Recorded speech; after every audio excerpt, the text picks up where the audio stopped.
Avery, are we good to go? Okay, we're all set. Okay. Good afternoon. I am Chair Kite, and I would like to welcome you to the February 9th, 2022 Historic Resources Commission meeting. The HRC is a quasi-judicial body that is governed by North Carolina general statutes, the City of Asheville's Unified Development Ordinance, and Buncombe County Ordinance. We are authorized to hear requests for certificates of appropriateness for alterations, demolitions, and new construction, and other work within historic districts, or for the alteration and demolition of historic landmarks and other duties, including preliminary review of subdivisions as specified in the ordinances for the HRC. Since we are meeting virtually, please note that members of the public can watch the live stream on the city's YouTube channel and or participate by phone by calling 855-925-2801 and entering code 9384. For those wishing to give public comment during an agenda item, please call in and press *3 to enter the caller queue. I will now ask commission members to introduce themselves and to say a sentence or two about their background or experience as it relates to serving on the commission. Vice Chair Spring. Hello, I'm Emily Sprang. I received a master's degree in historic preservation, and I currently work as a residential designer. Commissioner Lazaris. Hey, I have a background in archaeology and National Historic Preservation Act review and renovation of historic homes. Commissioner Hornaday. Hi, I'm Will Hornaday, and I am a resident of Albemarle Park, a local historic district where we've restored 2 homes there. Commissioner Gross. Hi everyone, I'm Sarah Gross, and I have an educational background in arts and engineering. Commissioner Vaughn. Good afternoon. My name is James Vaughn. I have a master's in public administration, and I also have worked on a number of historic projects, getting them on the National Register of Historic Places. And I am Emily Kite, and I am a local architect here in Asheville. Okay, we will consider the minutes from our January meeting of the HRC. The minutes include findings of fact and conclusions of law. Are there any corrections? Do we have a motion? I move that we adopt the minutes from January 12th. Second, Hornaday. Okay, we will vote today by roll call. Vice Chair Sprang. Aye. Commissioner Lazaris. Aye. Commissioner Hornaday. Aye. Commissioner Gross. Aye. Commissioner Vaughn. Aye. Myself, aye as well. Okay, moving on to our evidentiary hearings for the items that are listed on our agenda. As a quasi-judicial proceeding, the HRC is not setting policy, nor are we soliciting public opinion on the desirability of an application. The HRC hears and considers evidence presented and applies the standards set forth in the guidelines and standards of the specific historic district for that application. The HRC must make its decision upon competent, material, and substantial evidence to determine the facts of the hearing. The HRC will use judgment and discretion to apply the standards contained in the relevant guidelines to the facts. The commissioners, in voting for an item, will not have a fixed opinion that's not susceptible to change, will not have a conflict of interest, and will not have engaged in ex parte communication regarding the application. The rules for speaking are as follows. The meeting is open to the public, but participation is limited to interested parties who wish to provide comment or testimony regarding the proposal. If you will be speaking as a witness, please focus on the facts and how they relate to the relevant historic district standards and guidelines, not personal preference or opinion. Witnesses must swear or affirm their testimony. At this time, I will administer the oath for all individuals who intend to provide witness testimony. I'm going to do a little quick check of folks that are here. We may have to do this more than once during the course of the meeting as folks for future applications further down the agenda pop in. Looks like Scott Bartholomew is here. And how about Gary and Lenora. They're here, and also Mike Tamayo. Okay. Is anybody else getting a little bit of an echo? Yes.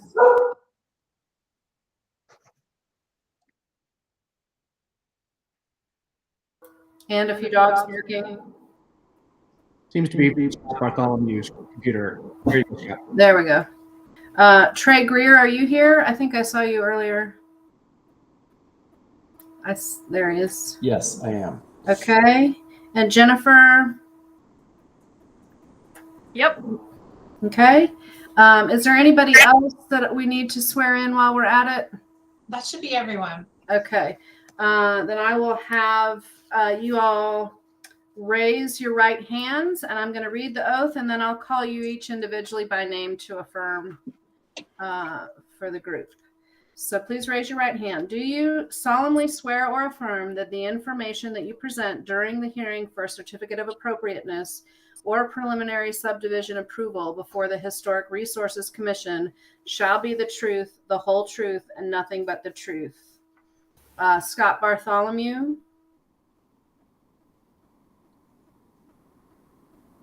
I think you're on mute, Scott. I do. Thank you. Gary and Lenora. I do. I do. Okay. Mike Tamayo. I do. Okay. Trey Greer. I do. And Jennifer. I'm not sure how to pronounce your last name, Jennifer. That's fine. It's Ayala. I do. All right. And Alex. I do. Is Shannon, you're here too today? Yeah, I do. All right. Did I leave anybody out? No, all good. All right. Scott, we're getting a little bit of echo from your audio. I don't know if you have the meeting on in two places, but that's why I muted you. So just FYI. I only have it on one place. I'm not sure how to fix it. I turned the volume down on my computer. That might help. Seems okay at the moment. Yeah, I didn't hear it just then. So. Okay. All right. We're going to move to our first public hearing item, which is old business at 43 Elizabeth Place. And we'll start with Alex with your report. All right. Thank you, Chair Kite and members of the commission. As you might recall, we have looked at this application a couple of times now. The last time it was before you was back in December. So just to kind of give a little refresher here, it's about midway down the block on Elizabeth Place. This little vacant lot. And I included a revised site plan. And I'm just going to go through this really quickly because most of my comments are still similar to what was there before. So these are the revised front and rear elevations. You'll note on my staff report that I don't know if you recall, but the windows here that were in the gable end before were more like they were coming down into the little to the edge of that gable end, into the little flare at the bottom of it. I still don't think that I can't recall seeing any windows like this in a gable end before, so I've just noted that as something that for discussion. I also still disagree that it's appropriate to have two different roofing materials. I know we talked about it on the front and the rear last time, and I think the rear, you all had made a pretty good case for why the rear elevation, the little porch on the back, the roof pitch, wouldn't work to be asphalt shingle matching the rest of the house. But they're also still showing metal roofing on the shed roof on the front of the house. And so that is something I've noted as a concern, that at the very least that the roofing on the front porch overhang should be asphalt shingle to match the rest. one minor detail is that the siding material that was included in the material specs is textured as for the lap siding, and the commission hasn't allowed that in the past. They've always required it to be wood, since really textured fiber cement siding does not really look like wood siding. So the other thing I wanted to note, we don't typically get too far down in the weeds on color scheme. But if you look at the kind of architectural descriptions of the styles that are found in Montford, most of them have like have a contrasting color, be it, you know, it's somewhere lighter than what's shown. This is all fairly dark, and there's not really a contrasting color. So just something to note that that's not really typical of the historic styles and kind of how they were traditionally painted throughout the neighborhood. The only other thing I've really noted, and just to go through to the other elevations, they did change the basement windows on the right-hand side, where they were showing just window openings before into that garage space will now be windows instead. The only other thing I noted on there was that we're still missing. I asked for a revised streetscape rendering. So in particular, so we could see the revised color scheme. And then also we still need the manufacturer specifications for the mechanical units, which I understand that may not be practical for the applicant at this time, since they haven't obviously started construction. They may not know that till down the road. So my suggestion would be that's just applied for via minor work at a later date when they have that information. I did ask for a revised landscaping plan that identified the plant and tree species. I did get that from the architect on Monday, which I added to the folder. So I'm fine with that. I think we're all set on that. But the one thing I did note, and it's kind of hard to tell in my presentation, but in measuring these front walkways, they're pretty wide. I think maybe Scott can correct me, but measuring on the software that we use, that they came out to be 4.5 feet wide, which is pretty wide for such a small space to have kind of a driveway, walkway, you know, kind of taking up half of the front yard. So my suggestion would just be to do the one from the street, and then maybe just do a more informal path, like the one that's leading to the trash enclosure coming off the driveway as one solution. But again, it was more so just the width and kind of the amount of pervious surface that is shown when you look at the site plan. So, and I think those are all my notes. So if I can go back over anything, or if you have questions, happy to do so. Alex, one clarification. I think I heard you correctly. You are suggesting that the siding needs to be smooth textured, Correct. not the wood grain texture. Correct. Okay. Any other questions? With reference to the siding, I don't think we have a problem with that. I spoke with the Rands this morning, and but I really looked hard for that, because I remember it being mentioned before, and I looked hard for it in the guidelines and was unable to find it. So anyway, that's why I don't think it's a problem, but I just could not find it when I was presenting the material choices. There was some paint options we were looking at the time that would have required a textured lap siding from Allura. But I think we're getting away from that anyway at this point, as far as the method of application. The only other thing I wanted to address, and I might have missed a label on our roofing materials on my exterior elevations, we are planning to use all shingle siding at this point. The front shed over the door, the rear roof, all of those at this point are intended to be shingle siding to match the main body of the house.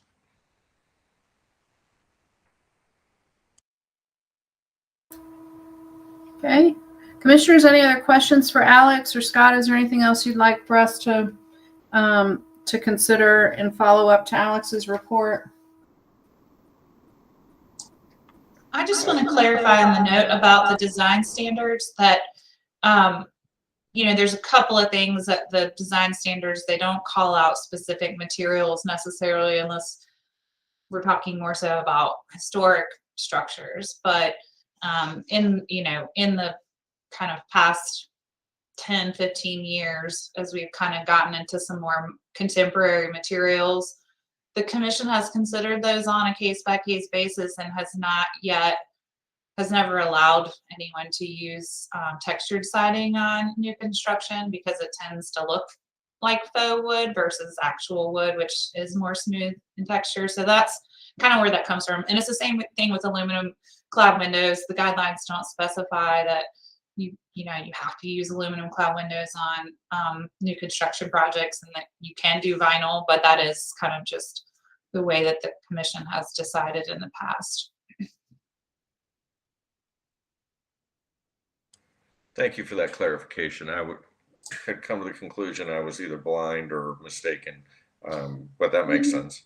Yeah, it's really sort of more so kind of assessing over time what materials most closely mimic historic materials in new construction. And again, it's sort of not specifying them, I think, kind of leaves the door open for future materials to come forward, if there's any updated newer materials that might also work. It leaves the door open for that. So yeah, just to clarify.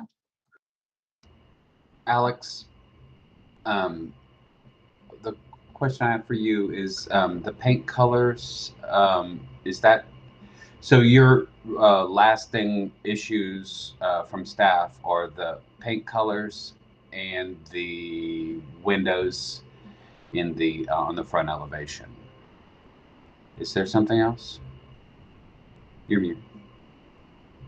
Yeah, and then just the hardscaping, that just the width of the walkways in the front. But again, these are like, I feel like I would say overall, I would say thank you to the applicants for their patience and working with this through this process, because I think obviously we're kind of getting down into the nitty gritty here, and I'm not taking a strong opinion on necessarily any of these details. I'm just simply noting them as may or may not be consistent with other historic buildings in the district. And in my mind, they're not 100%.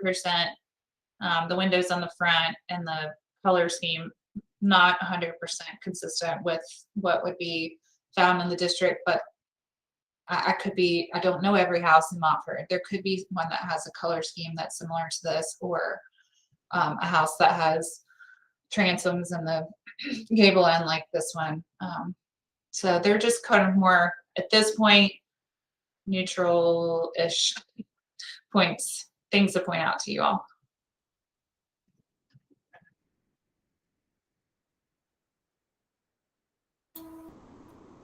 Okay, we're going to pause for just a second from our discussion and questions to open the floor for public comment.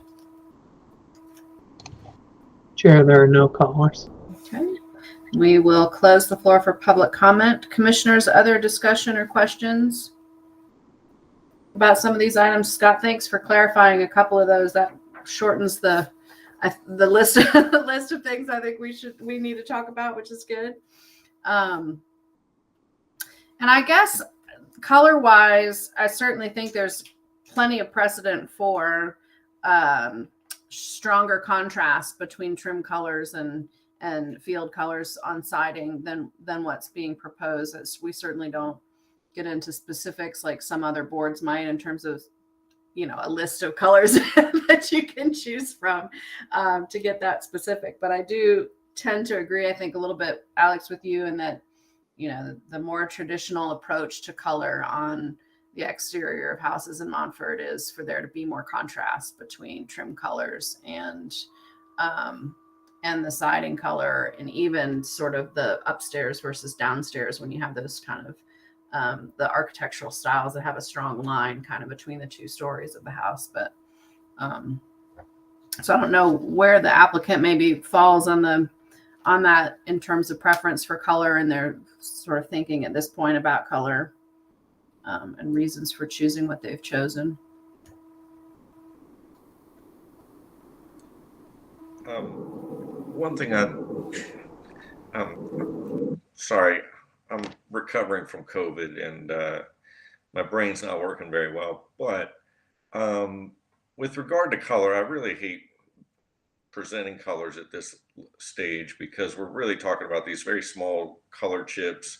We're trying to select colors off of the computer screen or relay colors on the computer screen, and it's very ineffective way to choose colors. Our real intent is to using this as a palette to go onto the property during construction, erect some rather full-scale samples, and then paint those, and then refine our colors at that point, which is a very effective way to find a final color as opposed to trying to do it this way. So anyway, just as far as our current or continued intentions on how to select our final colors, that's our method. I would like Gary and Lenore to discuss their color palette a little bit with you guys so as to clarify what the rest of this question. Yeah, I think, if we've been to the paint store 7 or 8 times, and we have ordered big foot-by-foot paint samples, and we still sit around at night wondering what color the house will be. But I think this is sort of the basic color, but I agree that I think we've already started thinking about this idea of the gable being lighter and maybe even the lower level being a little lighter. And I'm not quite sure about the trim, how that'll all work, but I think there is going to be more contrast in the color. Could I just say that I think, Alex, I like your idea about the front porch, the hardscape. We're big fans of Flagstone and that sort of thing. And I think a little more as informal Flagstone kind of approach integrated into the cement coming from the driveway might be a good idea. We'll talk about that with our architect, of course. I don't, but I think I like that idea. Alex? Yes. Is it possible that paint choices can be treated like specifications for mechanical units and come back to the staff as a minor application? Yes, or alternatively, you can just make it a condition on the CA that they submit the paint palette at a later date. The reason why that might differ a little bit than applying for minor work for the mechanical units is a lot of times in construction projects, it's like way past the stage where you pick a paint color that you know what kind of mechanical unit you need. So don't want to hold up the process of getting them moving on their project as far as construction goes. If you think you can pick a paint palette in the field, kind of when construction is starting. I understand that. I just got finished painting the entire inside of my house, and it took me about 10 months to figure out all the colors. So I get it. Commitment. Can I suggest when we do get our on-site color boards up that at that point I'll contact you, Alex, and figure out the best way to get that back in front of the board, whether it's through photographs or even some, I don't know, whatever method seems to work. And yes, the intention is long before we actually need to know the colors and the painter and the contractor wants to paint the house. We've been working on this color samples on site so that we can then get approval from you all in plenty of time. So anyway, that's what I would prefer to move forward with, if possible. Right, and it would be as simple as adding a condition to the approval that then you submitted the palette to me whenever it's ready versus having to go back before the commission with the color palette. That sounds great.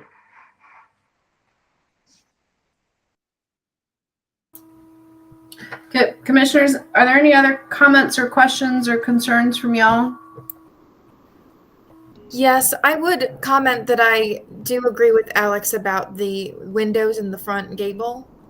I still find that looking a bit odd in comparison to what would normally be seen in the neighborhood. I think I would feel better about a single window in the gable, like on the side of the house.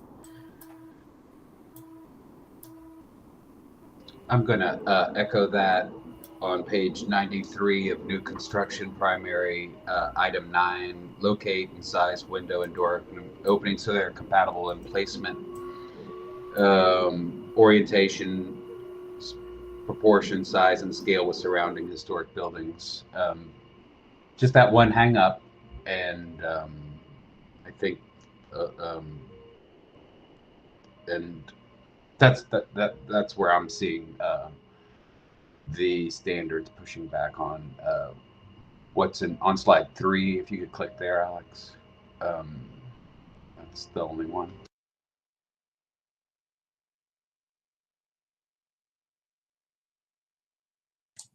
Sorry, I was trying to look at something on a in a different folder. What were you asking me to look at or pull up? Is it the slide or a different one? I think it's that one. Okay.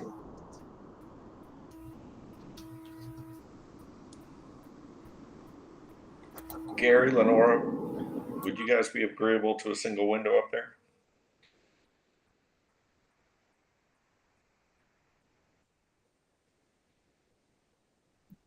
Where would the single window go? It would be centered between the two windows. Is that how that works? Correct. The size of one of these, and then, but centered? Probably more vertical orientation. If you could go to slide 4, something more like that one. Mm-hmm.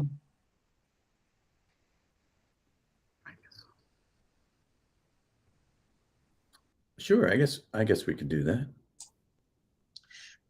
I think if I had to offer of why I think that's maybe more successful design is typically you would have in a historic house a vent in the gable end on the second story, and so that really just appears to look more like a vent versus a window calling attention to itself as a window.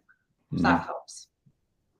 I think the original idea there was because it's a vaulted ceiling in that room up there, it just gave more light to the room. We can do this. But we can do one window. We can do It's one fine. window. Yeah. That should work. And that would technically, I think, be an amendment to your application to change that, correct, Alex? Yes. Yeah. And I think just to, I'll add this to the motion template, but the only other thing I think we're missing, and I forgot to put this in my staff report, are the door specifications. I think we have everything else we need as far as the manufacturer specs for all the materials. So the conditions would be door specs, paint colors, color palette. You said we do have an updated landscaping plan, but maybe there's a revision to address the walkways in the front and change the materials there. Yeah, I think if you all want to amend the site plan to have the less formal path coming off the driveway, we'll just need a revised site plan, and then we'll just need a revised drawing of the front elevation with the window change in the gable end. Do these amendments have to come in front of the commission, or can this be done in a more timely manner? We're amending it now, and then you would provide the documentation just to Alex. So we could pass a motion with the amendments that we've discussed today, and then you would just follow up with the documentation straight to Alex. So this would be the last time you'd have to come in front of the commission. That sounds great. Would the rest of the commissioners be comfortable with moving forward with the motion with these alterations? I'm comfortable.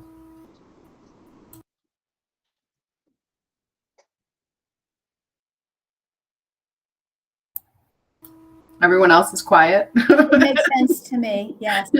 Thumbs up. Okay.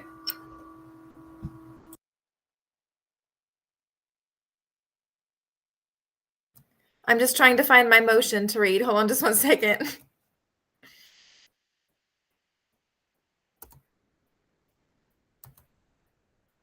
Okay. Madam Chair, based upon the evidence presented to this commission, including Exhibit A, application and project description, 3 pages, Exhibit B, new construction worksheet, 5 pages, Exhibit C, streetscape rendering and photos, 3 pages, Exhibit D, site plans, floor plans, and elevation drawings, 5 pages, Exhibit E, revised site plans, 2 pages, received October 19th, 2021, Exhibit F, revised new construction worksheet and plans, 9 pages, received November 17th, 2021. Exhibit G, Broadway Development Approved Landscape Plan. Exhibit H, revised application and new construction worksheet, 7 pages, received January 19th, 2022. Exhibit I, revised plans and drawings, 7 pages, received January 19th, 2022. Exhibit J, manufacturer specifications and color palette, 13 pages, received January 19th, 2022. Exhibit K, stone image, received January 19th, 2022. Exhibit L, revised site plan, received February 7th, 2022. Were there any additional exhibits? No, all good. And the commission's actual inspection and review of subject property by all members except. I move that this commission approve a certificate of appropriateness based on the following. 1, that the application is to remove existing fence along front property boundary, construct a 2-story, 3,109 square foot primary structure with pebble dash foundations, smooth Allura fiber cement siding with 6.25-inch reveal, cedar shingle siding, and Certainty landmark asphalt shingle roof in pewter color. Interior chimney will be faced with stucco. Windows will be 2/2 SDL double hung and 2 and 3 light casement aluminum clad in black color. Doors will be TBD, to be submitted to staff for review. Front entry will have side lights and transom and will be set within a covered porch with wood railing with 2-inch by 2-inch pickets spaced 4 inches on center. Tongue and groove flooring, steps, and 6-inch by 6-inch wrapped posts. An 8-foot by 28-foot deck with wood railings and 2-inch by 2-inch pickets placed 4 inches on center will be constructed on first story of rear elevation, connecting to a 12-foot by 12-foot screened in porch. A 12-foot by 9-foot covered porch with wood railings matching deck will be constructed on second story on rear elevation. Remove 1 20-inch double hung poplar tree and existing fence to accommodate construction. Construct a double track concrete driveway from street along north elevation to concrete parking area and rear yard. Construct 4.5-foot wide concrete walkways in front yard. Actually, is that one changing now to Flagstone Walkway? Yes, I think so, right? Is that okay? Is that what you guys want to do, Gary? Okay. I think he's saying yes.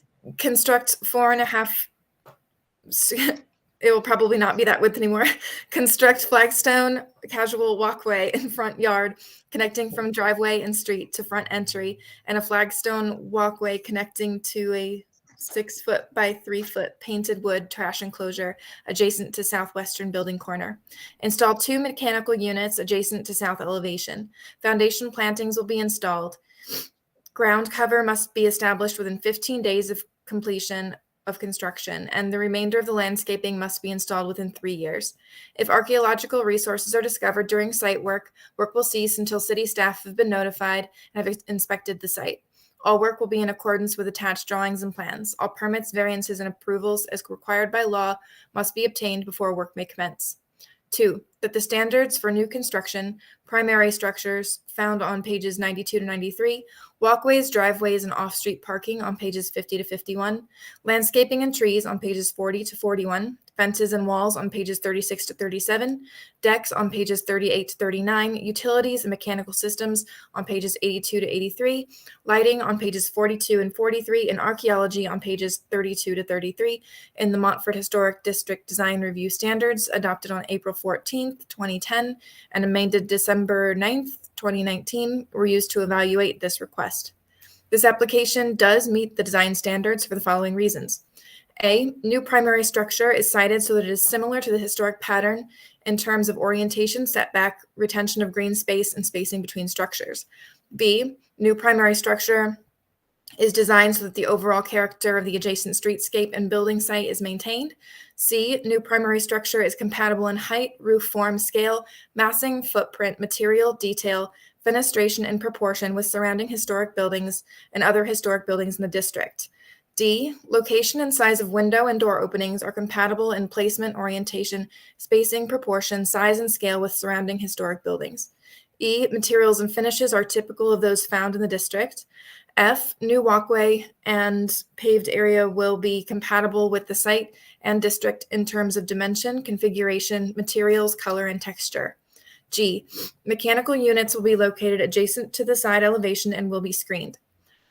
4, that the action and improvements proposed in the application before us for a certificate of appropriateness are congruous with the special historic character of the Montford Historic District. Second, Lazaris. Okay, we will vote by roll call. Vice Chair Spring? Aye. Commissioner Lazaris? Aye. Commissioner Hornaday? Aye. Commissioner Gross? Aye. Commissioner Vaughn? Aye. Myself, aye. That motion carries. Based upon the foregoing findings and for the reasons set forth therein, I move that a certificate of appropriateness be issued with the following conditions. Door specifications, revised site plan, revised front elevation drawing, and final color palette will be submitted to staff for approval, for review and approval. Second, Lazaris. Okay, we'll vote again by roll call. Vice Chair Spring? Aye. Commissioner Lazaris? Aye. Commissioner Hornaday? Aye. Commissioner Gross? Aye. Commissioner Vaughn? Myself, aye as well. And that motion also carries. Thank you All all. right. Thank you, Scott. Thank you, Gary and Lenora. I'll follow up with y'all in the next probably a few days or so. Thank you. Thank you very much, all of you. Bye-bye. Thanks. This is Mike with LMT Homes. I want to thank you guys as well. So we're looking forward to building in the Montford district. Thank you, Mike. Take care. Okay, moving to the next item on our agenda. We're on to new business in Montford at 265 Cumberland Avenue. And I'll let Alex go first with your staff report. All right, thank you, Chair Kite. So this application is predominantly for modification to some of the fenestration on the house. So just to give a little context, here's a photo of the front elevation. Hopefully the way that I organize these slides is helpful, but please let me know, what I can pull up to show you guys as we go through. But so I'm just going to go around the elevations to point out the fenestration that's proposed to be modified. So you're looking at on the left is existing, and so all the window openings highlighted in red are the openings that are proposed to be modified, with the exception of the little shuttered area down on the right hand side. And I'll let Trey, when the mic gets passed to him, explain if that's an opening or not. When I couldn't tell when I was in the field, it's sort of like shutters covering nothing, but I imagine maybe there was a window opening there at some point. Hopefully if you had time to digest this before the meeting, because it took me a little bit of comparing the two to go back and forth to see, some of the changes are a little bit more noticeable than others, but there are quite a number of proposed changes to the existing window openings. So I also included a photograph of each of the elevations. So this is that south elevation of the house. And this is the little shuttered area I was describing. This is the north elevation of the house. There will be essentially these 3 existing openings would be modified, and then there would also be a new window here in the middle. And this is just some photos of that side. It's kind of a little bit harder to get an angle of the entire elevation, but and this is the rear. And the rear, and I should point out too that this house was at some point converted to apartments, and many of the windows on the side and rear elevations are vinyl and not original to the structure. So one positive to this project is that they are proposing to any new windows would be wood and would be consistent with the character of the existing windows. So the rear of the house kind of has been messed with a fair amount. I meant to include it in my slideshow, but I can pull it up. So there are some changes to the fenestration here on the rear elevation. In addition to removing the 2 little porch overhangs to kind of then construct this continuous shed roof over the new doorways and windows on the back that would connect into the hip roof on either end. Initially, this didn't really give me that much pause until I started to dig in a little bit on my review and realized that that little porch overhang on the right is shown on the Samware Map. Let me see. I'm pretty sure I added it to the folder, but maybe just didn't make it into my presentation. Yeah, here we go. So you can see that little dashed line on the back of the house indicates that there was a porch of some kind there. And it also, if you look at the photos of the rear elevation, you can see that it has the exposed rafter tails like the rest of the roof does, and it mimics the hip roof form as the same as the roof above. So I've noted that the other part of this the scope of work would be to remove this kind of, there's a non-original deck and handicap ramp on the back here that would go away, and then essentially the new deck would be in the same footprint, but would just have steps coming down onto the ground. It would not require a railing since the deck wouldn't be tall enough to require that by building code. So if you look at the standards for Montford on page 84, changing existing window openings or adding new openings should be undertaken only for compelling reasons. I haven't seen a project come through that had this many window openings proposed for change. And obviously windows are character defining by themselves, but then the way that they present as a whole is character defining to a structure. So I do have some concerns about the proposed changes. I did go through and pull out from the floor plans where the proposed changes are versus what is being proposed. And my thought, just based on analyzing this, is that there may be some room to go back to the drawing board and reconsider. For example, looking at the south elevation here, that is the foyer. It will remain the foyer, but the windows get skinnier. And it kind of moves over to this one side. Can you share the? Oh, sorry, I'm talking and not sharing the presentation. Thank you. So this is what I'm looking at on my screen down on the left-hand side. That's the foyer. And then you see here what's being proposed are skinnier windows that would then move over a little bit and not be centered on the space. To me, when the commission has considered alterations to windows in the past, usually it's a window on the rear elevation or having to try to accommodate an interior layout for a kitchen where it wasn't possible to have a double hung window because of the counter height. That's been a common request, which is included here. Obviously, you'll see where they are proposing to remove this this set of double hung windows on the left rear elevation to accommodate countertop here in a range. But again, in my analysis of this, there's room to go back to the drawing board from a design standpoint and reconsider how the interior layout can more closely align with how the existing fenestration is already. I don't think that one gets to dictate, I don't think that the interior layout gets to dictate entirely, a new interior, I guess, layout gets to dictate entirely how the rear is affected if we're considering fenestration on almost every elevation of a historic structure. In my opinion, that's just not appropriate. I think, again, there could be more effort made to accommodate the existing fenestration and work with what's there. And then maybe there's, you know, limited spaces where they need to modify the fenestration.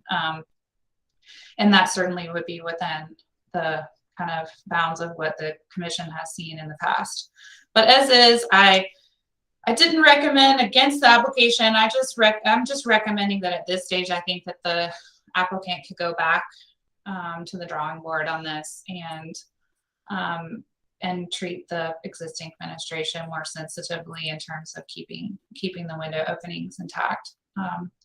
So that's my recommendation to the commission.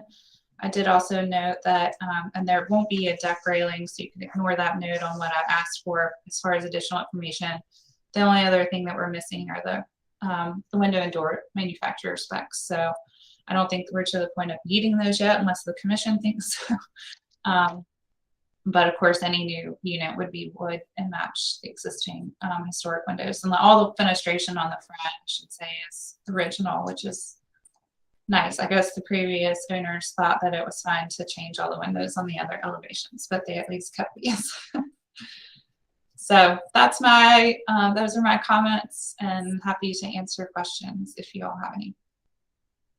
Alex, one of the things that we look at sometimes when we're talking about projects with these window replacements is there's been some modifications over the years that have moved away from the more historic pattern of windows on a particular house. And there's always some evidence that there was used to be a window somewhere, or the window size changed, and the applicant is looking to move things back closer to what the evidence suggests a more historic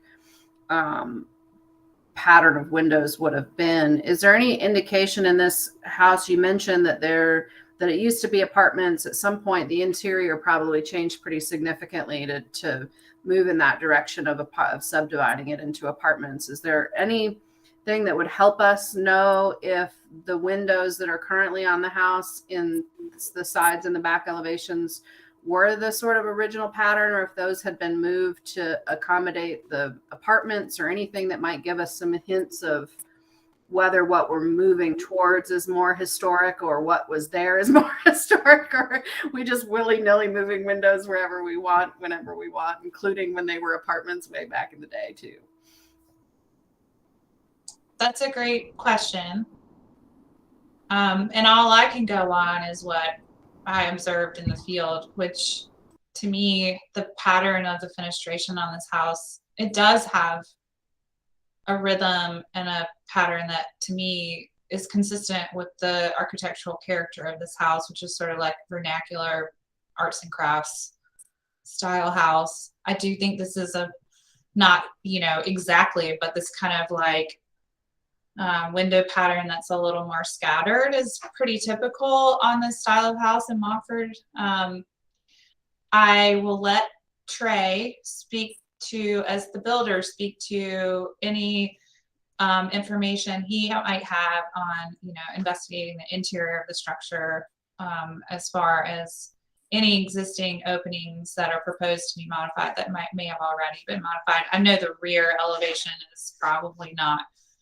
You can kind of tell just by looking at maybe the second story hasn't been changed, but the first story is kind of funky. So, and I know that Trey and I talked about one of the door openings being not original, which maybe was this one on the left if there was a porch on the other side historically. So, I think I'll defer that question to him a little bit. But in my opinion, I do think it's sort of, to me, the fenestration as is character defining of the structure. It does have like kind of a very harmonious rhythm to it, in my opinion, on the sides at least. Sorry, Alex, quick process question. We are now at 5 commissioners. We lost Commissioner Gross. I don't know if we can keep discussing this with only 5 of us. I know we need to vote with 6 of us, but just as an FYI. She's on the call. I saw her drop off, but she rejoined. Yeah, she's back. Oh, sorry about that. Sorry, Sarah. I dropped out, but I'm back. Sorry about that.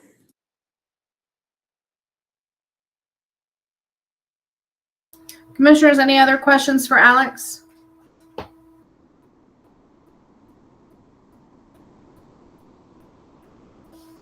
Trey or Jennifer, is there additional information you want to add for consideration at this point? Yeah, if you don't mind, I'd like to speak about the rear facade of the building for a minute. Almost nothing on the rear facade is original. There was a significant addition done to the house that closed in that corner, and you can see where they added the flat roof that ties into the original hip on the far right side. None of that fenestration, except for the lower right door, would have been original. The second story of that area was also an open porch. We found siding on the interior walls that would have indicated that was an open sleeping porch at some point. You can see where that door has been plywooded off. That wasn't original, and neither were the second story windows. On the left elevation, or sorry, what we're calling the right elevation or south elevation, the shutters, that whole area of the house, we found evidence of previous rough openings that had been adjusted and then covered up. And then, yeah, the two on the right are not original either. Everything over on the left, those are all currently previously replaced vinyl windows, but I do believe that those sizes are the original sizes because of the way the replacement windows were installed, and it does appear to be original trim. And we'd be open to maintaining those sizes of the windows, but we do want to replace the windows because I really don't want to have a hodgepodge of, older replacement vinyl windows, the original windows on the front facade, and then our new windows that we're installing. And so one of the things we tried with this design was to just go ahead and what I think create a more unified look for the house with the addition that was previously completed on the back. If we go to the other side elevation,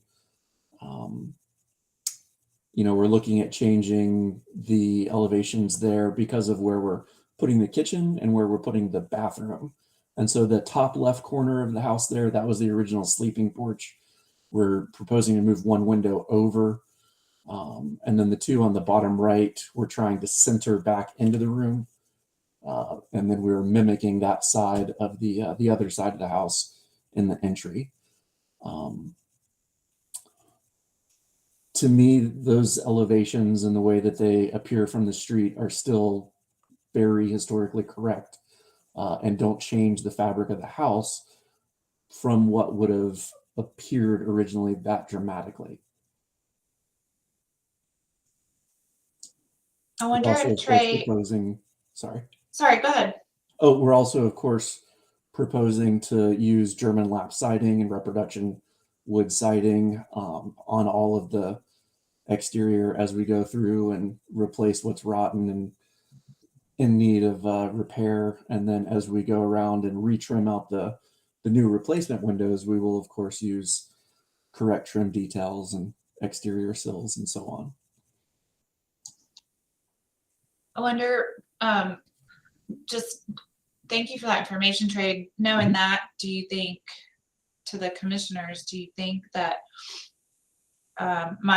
my instinct is to say, well then, like the window openings that are more towards the front of the house that are original, should stay. And then the ones on, farther back and on the rear where they've, already been modified, it's okay to modify those. Does the commission have any thoughts about that?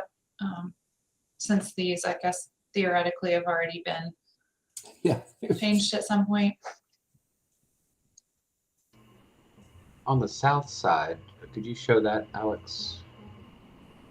So on the second floor, the center window, the small casement, that's original, right? How many windows? I was looking and I didn't write it down.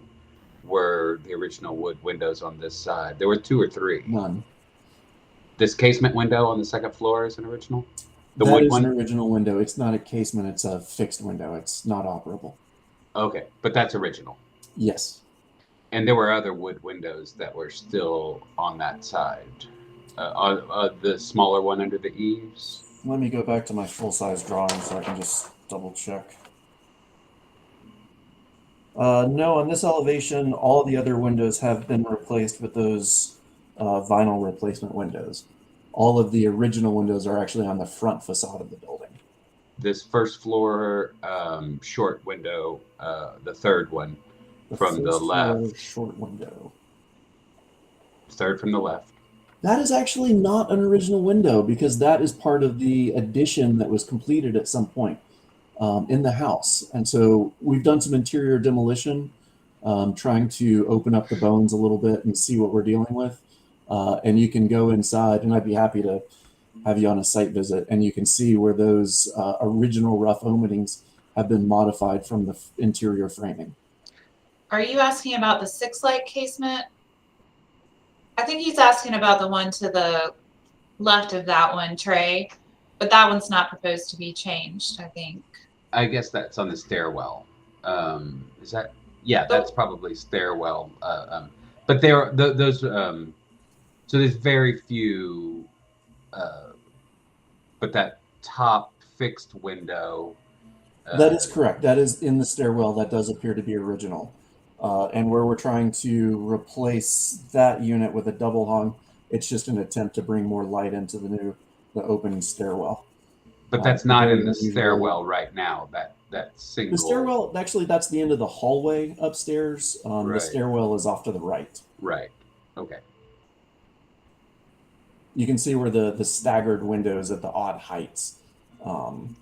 I have less issue with this side of the building. I have issue with the standards saying to retain and preserve the original openings of windows as close as you can, because everything's moving a couple inches, and I know it's kind of wiggle room.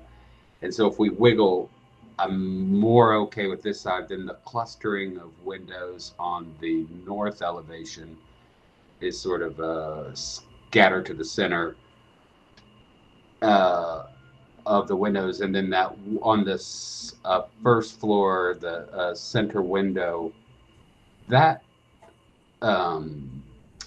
roof line curves and comes back in and plunges into the window, same as it does on the second floor. Detail. No, that's what you're adding. But there's already one up at the top, a precedent-setting one up in that top second floor. But is that what you're proposing on the first floor as well? I'm sorry, I lost you in first floor center window. First floor center window, existing or proposed? Well, it's proposed. The where the roof line is plunging into the window, because that curves and comes back in the roof. The hip doesn't actually return to that.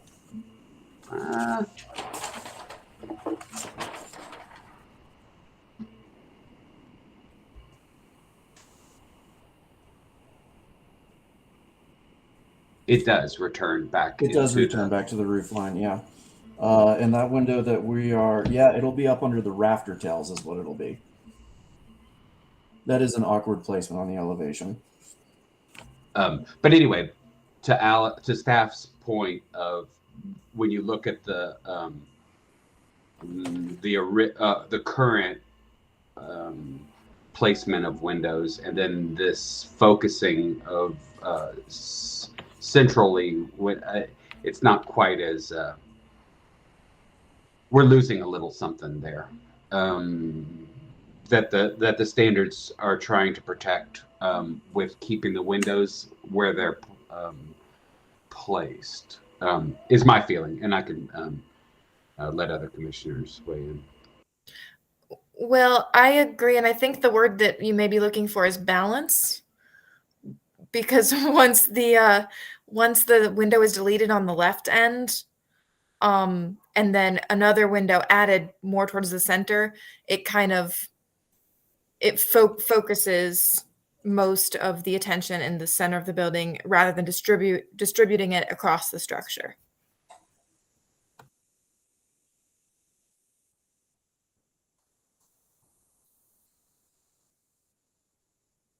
I think what Alex was recommending earlier, I would agree with, that perhaps we try to retain the original fenestration patterns on the front of the home and see if they can, sort of rework the interior to only change windows that were on that addition, and just see if that would work somehow for them.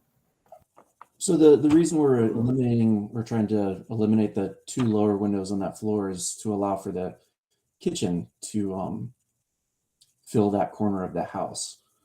And I understood that was a reasonable request to try and relocate fenestration to allow for some interior alterations. I was just saying that's a typical request. It doesn't mean that there's not much discussion about it. I do agree with that comment about that kind of big blank space doesn't really read as consistent with the rest of the fenestration on this house. I wonder, you can obviously put a window above the counter. Is that something that you all would consider? I have one in my kitchen.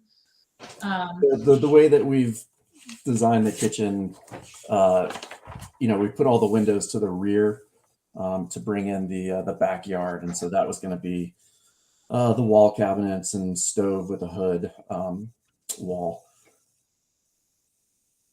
It would just be a more efficient interior layout. We did preserve the one existing window in between the countertop run and the tall pantry. If you actually look at the floor plan on sheet 5. And the intention there was to preserve that window because it is an existing window, and we wanted to introduce the light into that part of the kitchen.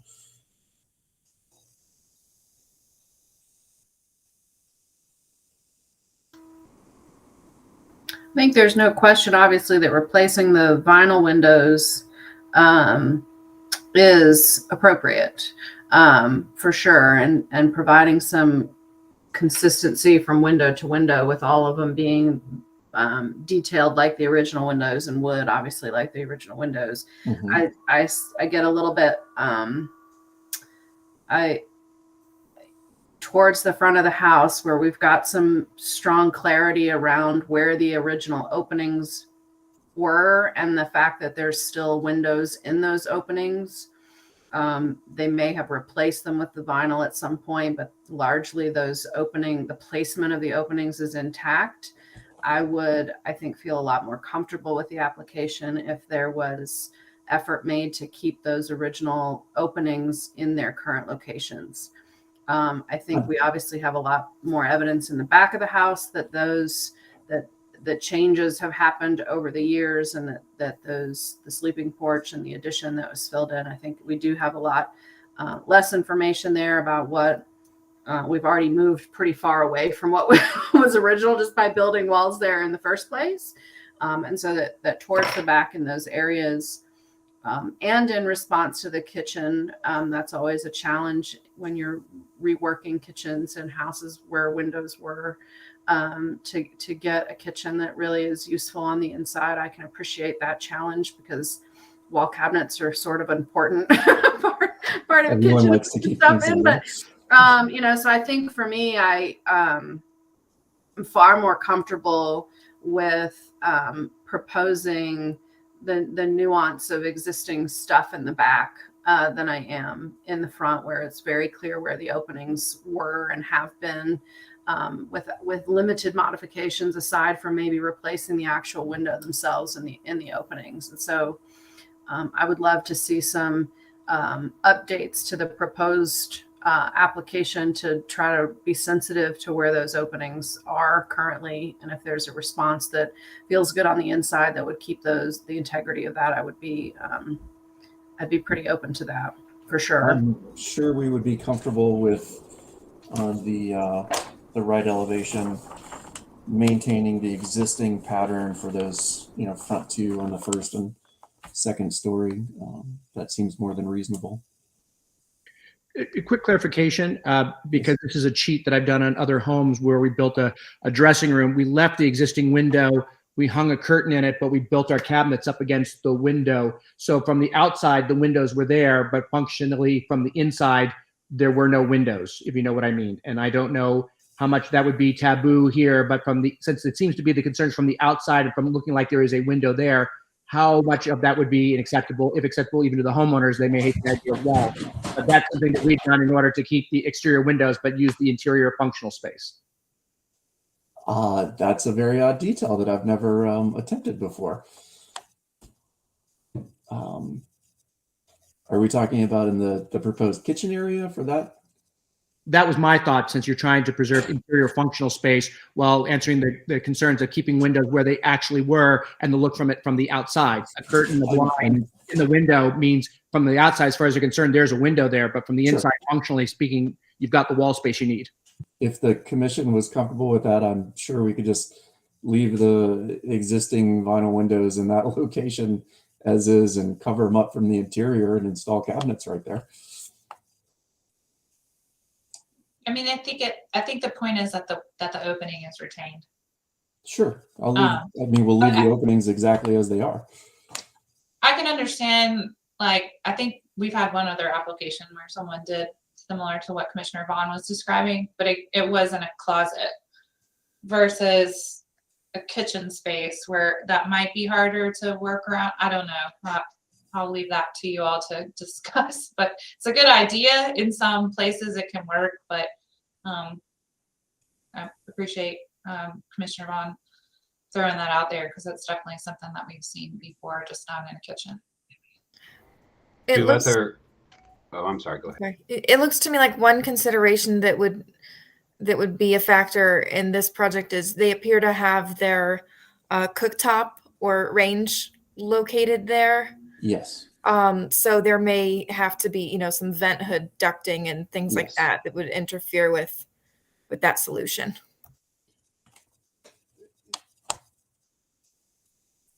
I mean, ideally, we would just frame in the wall and be able to insulate it properly, and then treat it as a fully framed insulated wall with siding on the exterior. But if that would be more amenable, I'm sure we could build a wall in front of the windows and change the plane on it a little bit to make that work. Is that sort? I mean, it's an unusual detail. But possible.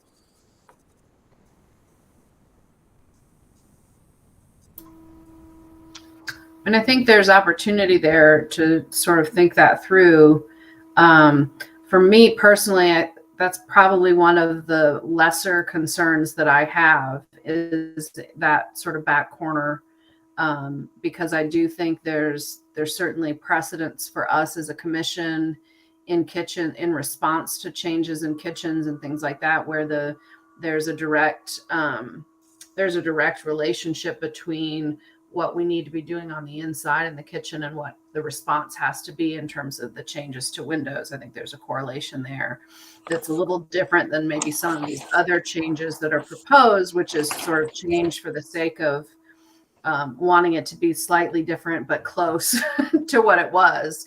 And Sure. I think I'm suggesting that in those locations where it's almost what you wanted and is already there, and it's very clear that it's always windows been that particular size or that particular shape, that we take better care to respond. Sorry, my dogs. That we take some care to make the inside response match what's already happening on the outside instead of vice versa. We work that back and forth when we're doing houses, how much of the inside wants to influence what's happening on the outside and how much vice versa. And I think there's room in this proposal for both of those things to be happening really depending on where we are on the floor plan and depending on where we are on the facades. And that every room and every place is going to want its own consideration on what's the right appropriate window balance. Sure. And again, you know, on that existing right elevation, the south elevation, I'm sure we'd be more than comfortable going back. If we can pull that up for just a second, you know, I think that's the north side. Yeah, the two double hungs that we were proposing, the first story and the second story, I'm sure we could maintain those, since I do feel like those are original. Would it be possible to keep the casement window? I mean, it seems like there's an original window in an original opening. I think that's one thing. Is trying to bring some more light into the hall, so I'd really like to. I would really like to put a window there, a larger window, an operable window. That window unit is fixed; it doesn't open at all. You know, it's at the top of the hall. It's a very, from my experience in working in older homes, it's a very unusual detail to have such a small window at the end of the hall. What was in that room originally? It's the end of the upstairs interior hallway. It wasn't a closet. Usually those are in a closet. Yeah, let me double. Surrounded by I'm going chests back to the window just to check real quickly. There was a small closet at the end of the hallway. Yes. So it was built around that small window originally. Perhaps that's the reason, the size. Well, and I also think that really is part of what makes the fenestration harmonious on this elevation. I feel like if you keep the two existing pairs of double hung windows towards the front, and then you add a third pair in the middle, it's just, to me, that is going to look really odd. What about just a single double hung window to mimic the one lower? That could work, but I still think that I'm being more conservative in what I would consider to be a compelling reason. A compelling reason to me is more so maybe trying to accommodate a countertop height, but I don't, and I agree, I understand wanting to have more light, but I do think that preserving as many of the original openings as possible, if we know they're there, that's kind of that's one of the more important parts of this whole exercise, is really making sure we preserve as much as we possibly can. And so anyways, that's my opinion on it. Can the fixed window, the original fixed window, be turned into a casement window? So to allow air to be opened. Sometimes those real high ones had like a little rod, Sure. Yeah. If we did put a modern window in it, that would certainly help. I wasn't talking about that. So I was just, sometimes you can reframe, you can take anyway, it could be possibly made to open, a fixed window can be made to open as a casement, a limited casement. Yes. Just an idea. This isn't a hill that I want to die on the whole plan. I think there's another thing so the Samware Map shows that back porch and I think that's going to affect your decision making if the commission, and maybe we can provide some clear input on that on the right photo on the right, that staff feels is original. Is that correct, Alex? From the Samware Map? Here's the Samware Map. It's a little bit hard to tell. And again, this is kind of where I'm going to rely on Trey and his construction expertise, that I think you can kind of tell what he was describing, that little one-story portion on the back was altered at some point. I couldn't say with 100% assuredness that the existing roof form that's on the right is original, but it certainly looks like it's in the same footprint. I believe there was a covering there. The covering that is there right now is not original. The rafter tail details are not original to the rest of the house. And if you go back to your rear picture, you can see that it was built after the addition, because it actually overframes over the windows that were added in the addition. Can you share that, Alex?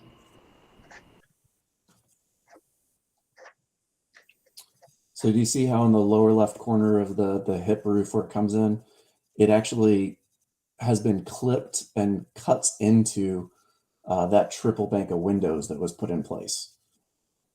I think there was part of a porch there, but I don't think that was original to it. That's the third set of windows that has roof line diving into it. Yeah. It's a passion of somebody over there. Well, it's part of doing when the house was cut up, and it's been, it's a hodgepodge, honestly. Right. So and you see the I same think thing to help- because the addition is the center body right there. You see the same thing where the original upper hip does the same thing. And then you've got the newer flat roof that was built on the addition over frames onto the original existing hip turret. It's a mishmash. Mhm. Well, to help you with your windows, I feel that there was some sort of porch there, and there is a porch there now that was replicating maybe a repair at some point. But that existing porch coming off of the future kitchen. Yeah, what we're proposing is just keeping the existing deck there and then just tying the two. Right, but the porch is important because it's in the Samware map and it's there now. So I'm kind of would like to pause for a second and maybe understand from other commissioners if that's to help you come back with your. I think that's where we're headed. Come back with a revised window plan. I'll be quiet for a second.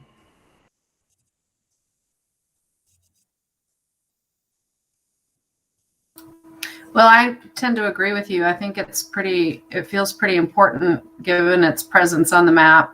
It's hard to tell from the Samware map to the photographs or being out there whether it's the same size or if it's been reconstructed at some point. It certainly looks like the columns that support that porch were built integrated into the deck or vice versa. But I wonder if there's an opportunity as I look at the proposed elevations for the shed roof that's proposed.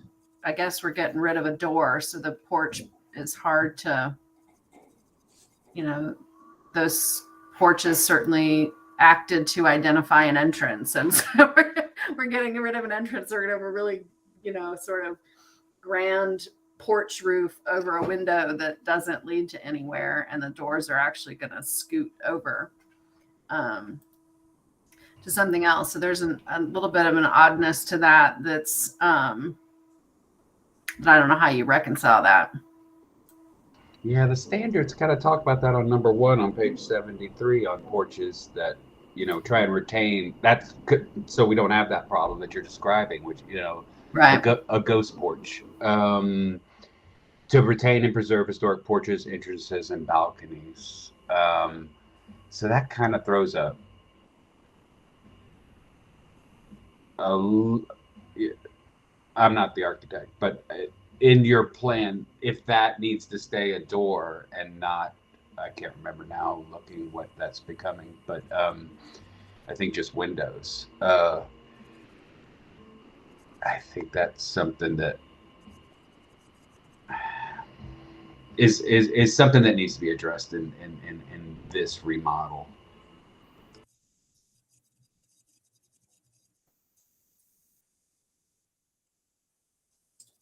Just for me to understand a little bit better, if we're trying to, and by the way, that door location is not original either. It's not an original door. And again, we can see this from the interior framing when we've opened the house up to look at it a little bit more closely. For us to get the windows, the triple bank of windows in the kitchen on the rear, we would need to push that door over a little bit. And if we were to do that while trying to maintain this porch roof, that's going to lead to a very awkward orientation as we move the door a little bit more to the center. And so my compelling reason would be that to actually unify the addition that was done previously and to allow for the new windows and doors on the rear, that this new hip roof tying the corners together would be more appropriate.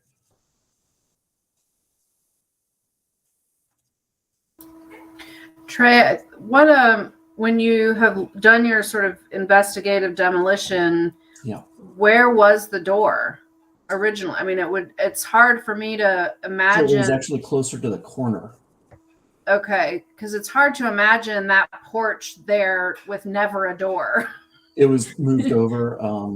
So I'm not sure towards exactly how much, the but right. it was the original door was located further to the right. Yes. Yeah. So I'm gonna interject here and just say I'm sorry. I've been like checked out trying really hard to study the photos and the Sanborn and the drawings all together. And it's sort of, I agree. It looks like on the Samware map that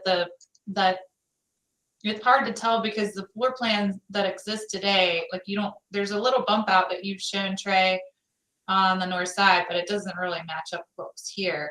And Correct. it looks like if you look at the photos, what you're saying, like this part when it was enclosed, then like they also added that little shed roof overhang wrapped around this side and the other side. Yes.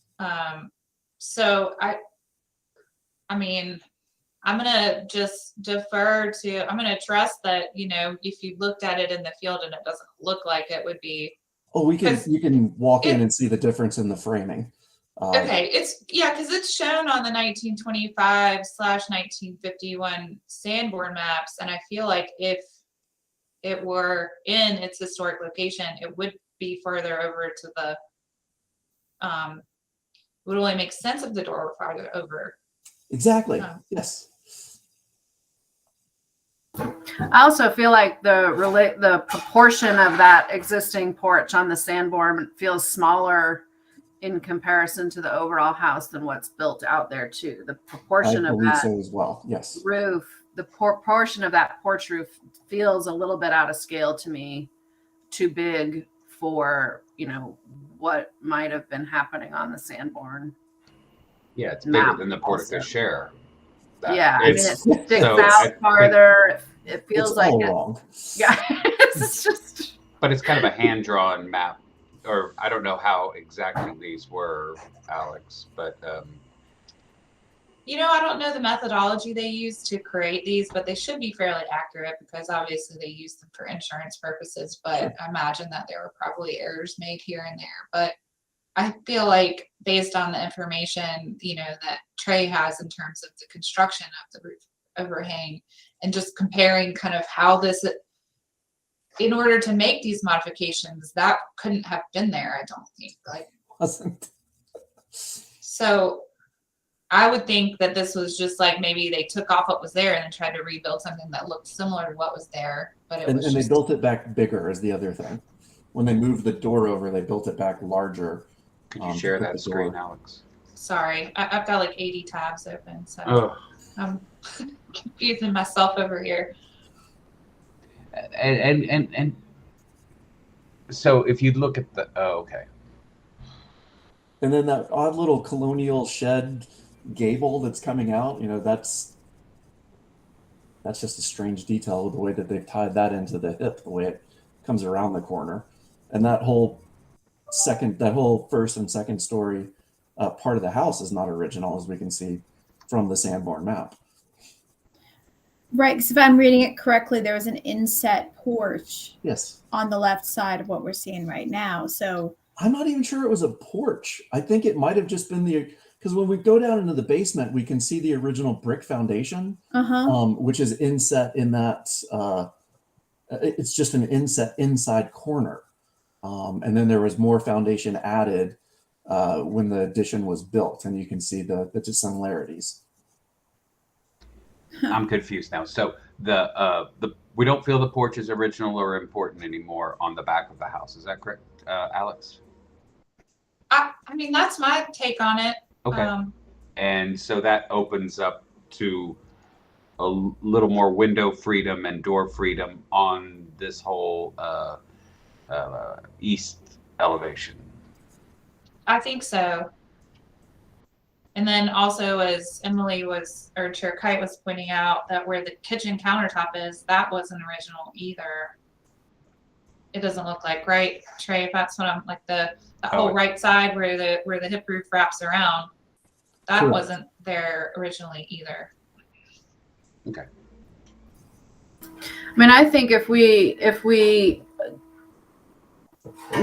forget the porch in the back for a minute, I do think there's, it's pretty compelling that it's not original to the house. In general, I think the proposed changes in the back, carrying that sort of nice little shed across the back to tie those roofs together, in general, is an improvement. And I think that so. if and it mimics the front too. It does, and I think that we've seen a lot of applications with this kind of a change proposed in the back, where we're going to turn existing window openings into doors, because that's typically where a lot of the kitchens and dining spaces have been found in the and that we have considered an awful lot of applications with similar proposals on rear elevations in response to the same kinds of changes to what's happening on the insides of houses and renovations. And so, I think if we can get comfortable with the big porch over that existing door going away, I think that the proposed work is pretty successful in terms of how it looks and helping the back elevation, which has been sort of cobbled together over the years, for sure. So that feels pretty good to me. And I think that, coupled with some more sensitivity around the front of the house to where the existing openings were, and some of the whimsy that happens when you get rid of a closet and you've got this little weird window at the end of your hallway that becomes part of a story of a house, that is really interesting, I think. And that there's, it may not check the box for more light, but it also tells a story that's kind of interesting and unique to the house, that's worth saving, I think. And that there's whimsy in those kinds of opportunities where we keep those kinds of things. So for me, I think that with some changes around the front to align better with the existing openings, I think we could get pretty, a lot closer to moving forward. Would the commission be okay with identifying which window openings specifically should be retained and not modified, and then that way they can just submit revised floor plans to staff? Or well, I certainly would be happy to walk sort of elevation by elevation. Trey, are you comfortable? You and Jennifer? I have my red pen right here. Doing that today, or do you need some time to have some conversations internally? I have my red pen ready. You're ready to go. Yeah, I think let's just try and make it through it. Yep. Okay. Well, we want to start. I feel like I have a good understanding of what we can easily accomplish. Okay. If we're all on the same page, I'm happy to make these changes, and then if we agree in this setting, we can revise the drawings and get them to Alex and have her approve it. Okay. For meeting our agreement. Well, then let's start with this elevation, and I think, Trey, you may have to narrate for us. I think leave both double hung windows as existing towards the front there. First floor and second floor stacked. Yes. Towards the front corner of the house at the porte-cochere. Yes. What about the window on the second floor, just to the right of that, the small little window that used to be in a closet? I really want to advocate here for a new double hung, but I'm willing to lose that if I'm seeing everyone shaking their heads. I really want to keep it. It's one of your only original windows left. Done. We're keeping that. And we're going to actually put a little plaque up at the end of the hallway there. With the dedicated to HRC. With a little reading light. Yeah. There you go. Now my where the shutters are, I'd like to put a new window in there if we're okay with that one. No concerns. Go ahead. Where the the existing where the shutters are, I would like to add those 2 windows in. Would that be all right? I don't have a particular issue, other commissioners, with those 2 windows where the shutters are and the one to the left of that. Although honestly, now as I'm looking at my elevation, I think I might make them the same size so they match. I think that might look a little bit better. Oh, right. I see one skinnier. Yes. Yeah. That absolutely makes sense to me. Yeah. I would be on board. I agree. It's on the back. It's an addition, and it's far from the street view. Great. And on the rear elevation, we're comfortable with those changes. And so then we'll go to the north elevation. And yeah, so the first thing we'll do on the north elevation is the existing double hungs that are towards the front. We'll leave those as is.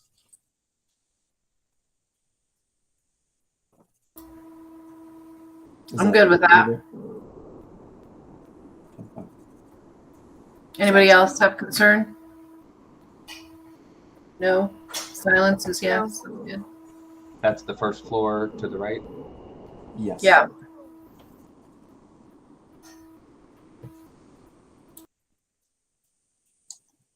And then we do want to eliminate those 2 windows for the kitchen cabinetry, but I think we're all agreed that that's reasonable. I want to hold on that, pump the brake on that a little bit. That's just a kind of a big wall.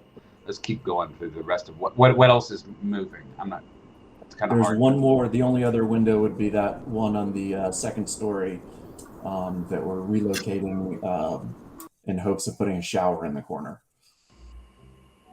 So you're deleting the window on the first floor in the center of the middle.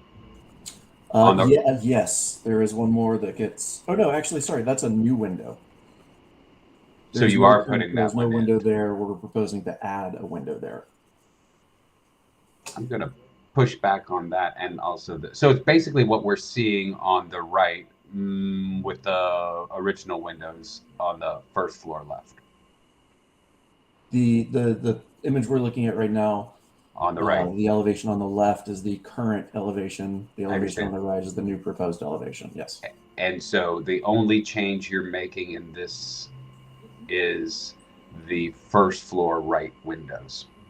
We're proposing to keep those the exact same size and location right now. Yes. And so it'll basically look like, okay. Gotcha. Yeah, we were planning on skinnying them up just a little bit. To match the windows on the opposite side of the house and the entry. The locations are a little bit separate, and our thinking there was once we had opened the entry up, we wanted them to align, but I think we can let go of that comfortably. It is pretty critical for us with the kitchen layout that we've come upon to eliminate those 2 windows in the rear. Perhaps there's a casement, a thinner casement as you have on the south elevation solution, where there isn't that lack of balance, as Vice Chair Spring said, in the kitchen, because I don't think you're really it's still keeping that little center heavy window situation. It is a little. Are we talking about the second from the left window that you're calling the center heavy window, or? No, I'm saying the whole gathering of windows, the whole splatter of windows are all centrally located instead of distributed like they are on the left currently. It's not quite. And then I think we were talking about that earlier. We were, and maybe is it exacerbated, Will, for you because of the added window towards like that window that's just to the left of the front windows? That added window that's going to be in that bathroom. Yes, that definitely clutters it up to me. Yeah. in an OCD way, if I would, I think I would. It pains me to see it. For you doing that for the fourth time on the house, a window diving into or a roof line plunging into the window. We may. Here's an idea. What if we did a small casement to replicate the smaller casement that's on the other side of the house and use that in the bathroom? And that way we could lower it below the roof line and shrink it over the size of the double hung there. That's what I was going to suggest. I was just looking at the floor plan and wondering if that might be a better solution. I think so too, because it looks like even on the floor plan, there's a, they've got the countertop right there too for the vanity. Mm-hmm. I think that actually would help balance the north to the south side a little bit. I agree. So we'll change that one to a single casement window, and we'll approximately replicate the size of that one in the upstairs hallway. And we'll put a little plaque on that one too that mimics the one upstairs.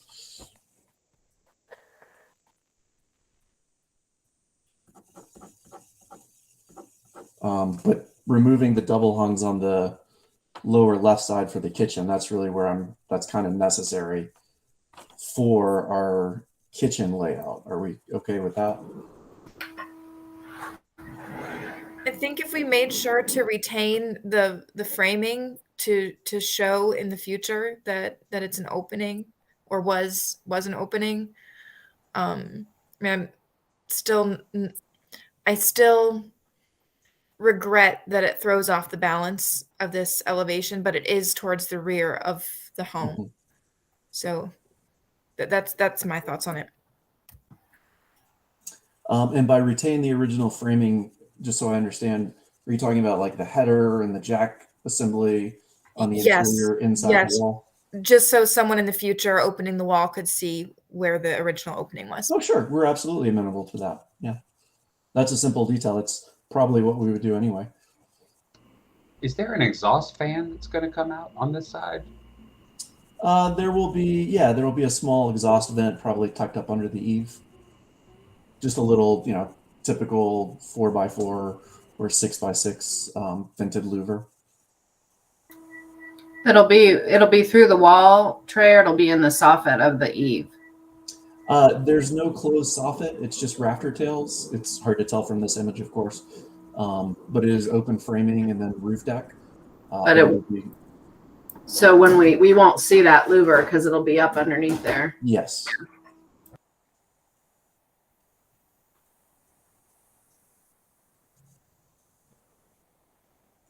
I mean, if that's an issue, we could also take it through the roof and put a vent pipe up. I think it's less conspicuous if you put it under the eave. Yes. As a wall louver. Commissioners, I think we've hit all the windows at this point. Other concerns?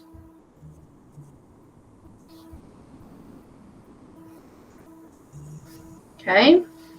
And then, of course, when we go back to the original front elevation, this is where we're not proposing to do a single thing. We like that. I'm accustomed with the idea of the front elevation we do not touch. Kind of, yep. And actually, it's, the weight of this house with that upper shed roof, the way it ties into the lower shed that goes all the way across, it's a little unusual, but it's fantastic.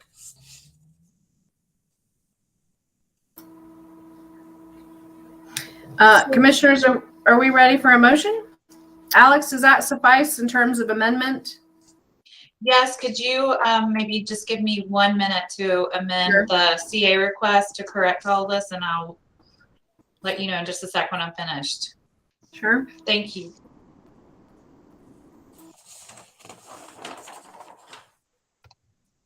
Chair, do you want to use this time to open for public comment? Oh, good call. Thank you. Like that little subtle suggestion that I completely forgot part of our agenda. I would like to open the floor for public comment. That would be amazing. Well, Chair, we have no callers. Thank you. And we will close the floor for public comment.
Okay, I think I got it.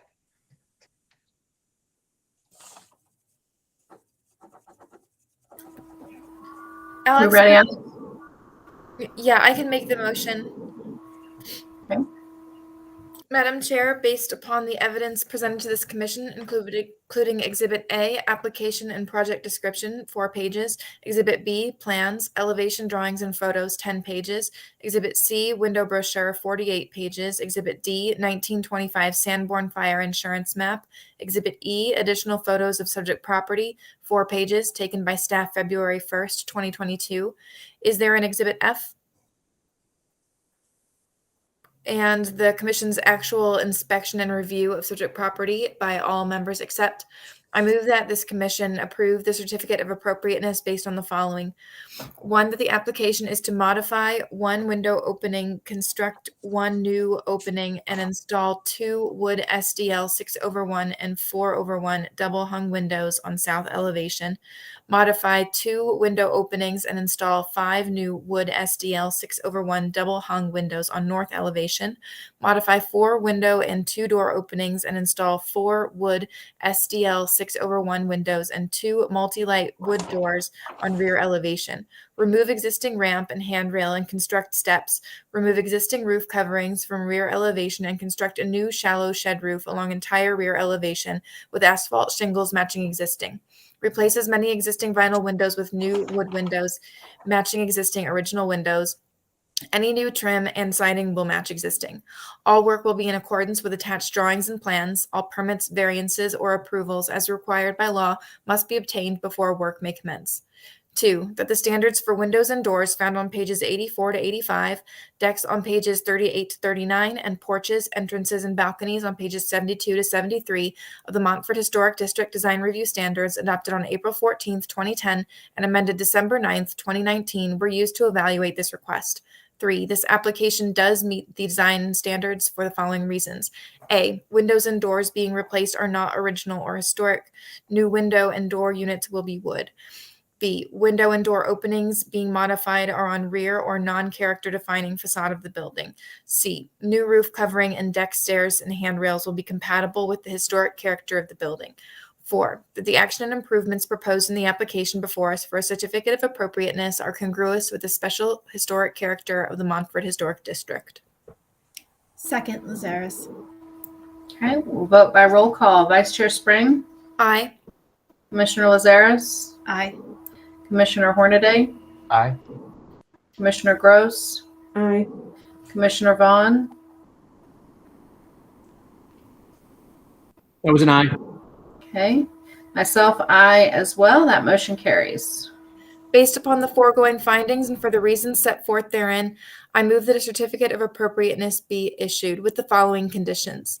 Revised elevation drawings, floor plans, and manufacturer specifications for new doors and windows will be submitted to staff for review and approval.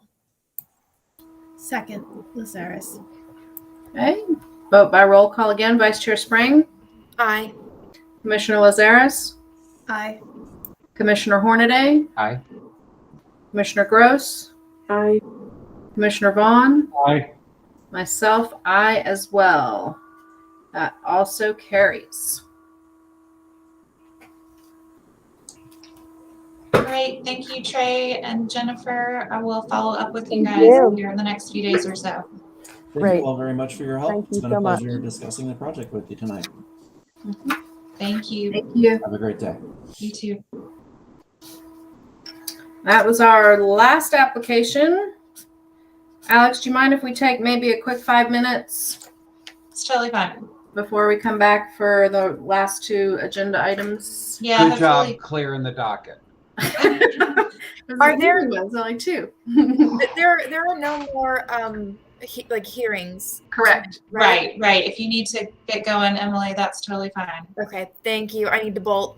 Okay. Have a great night, everyone. Thank you. I just need a quick 5-minute break, if that's okay. Sure.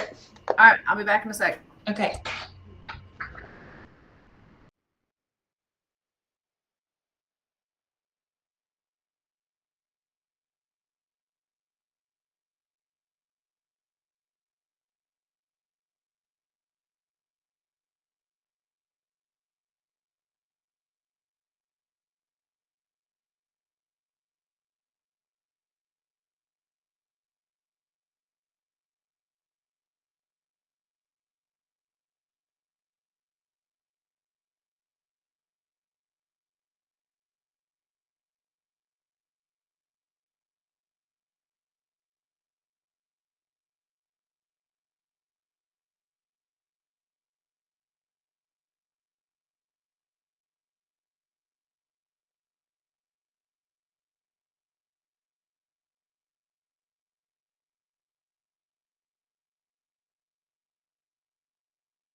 Hey guys, I'm back. Looks like we're still waiting for a few.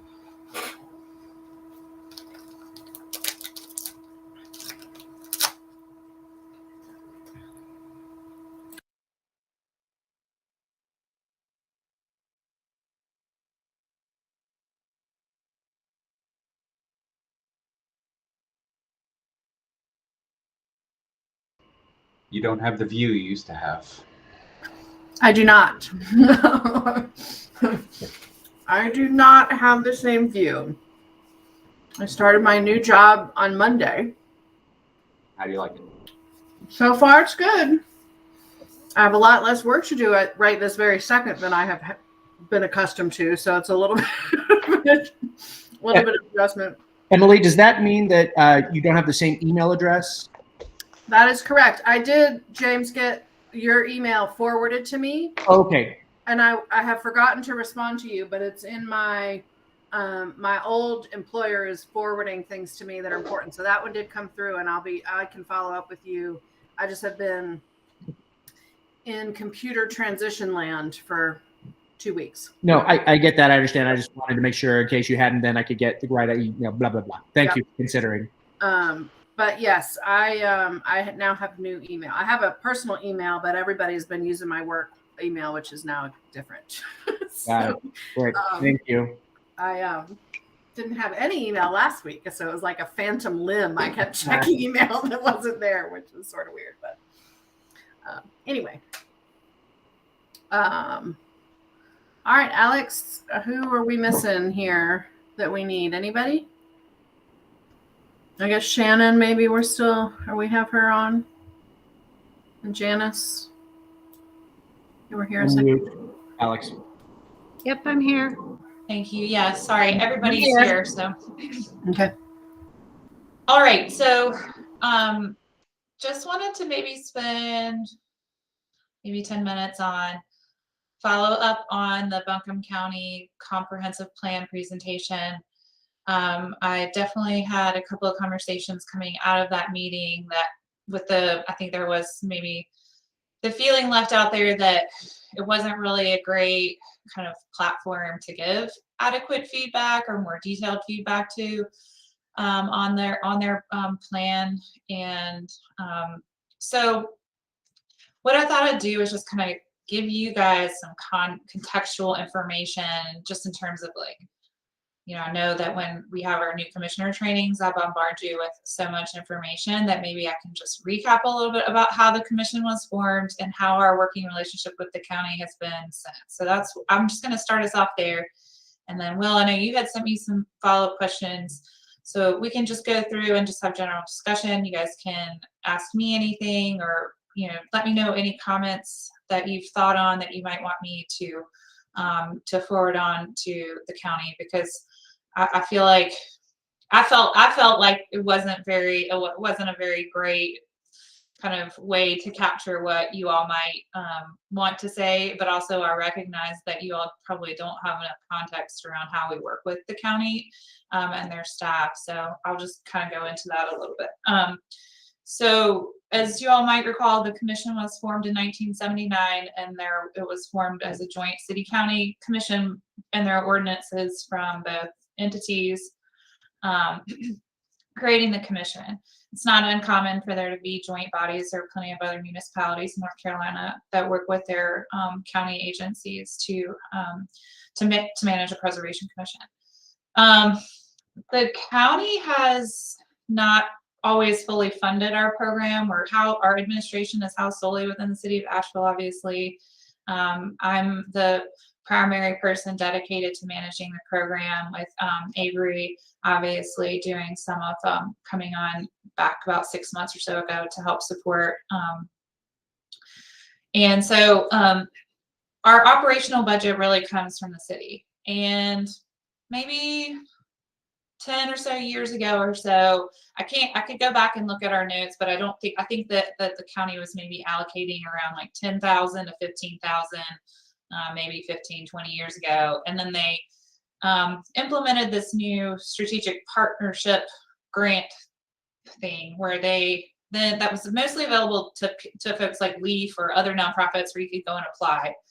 But once they created that program, they then started asking us to apply to them as if we were a nonprofit for our program. And so I guess the point I'm trying to make is that we haven't really had a very kind of solid relationship with them for some time in terms of they're supporting our program, even though it is a joint city county commission. Our resources are pretty limited, to say the least, in terms of the capacity we have with our operational budget with the city. So really kind of what we're doing is maintaining the program. We're not necessarily moving the ball forward outside of the city limits. We are working on some specialized projects within the city limits, like the African American Heritage Survey and the Burton Street Architectural Survey. And part of the reason, right, is because we have to focus our energy where our resources are coming from. We wish we could do more in the county, and it is certainly something that is set forth within the Historic Preservation Master Plan, which if you haven't read the chapter on Buncombe County, I would suggest that as a good place to start. The Historic Preservation Master Plan was created in 2015. We never took it to the county commission for adoption, in part because of resources again. And I think in part too, because we don't know if they really support the goals and strategies that are outlined in it.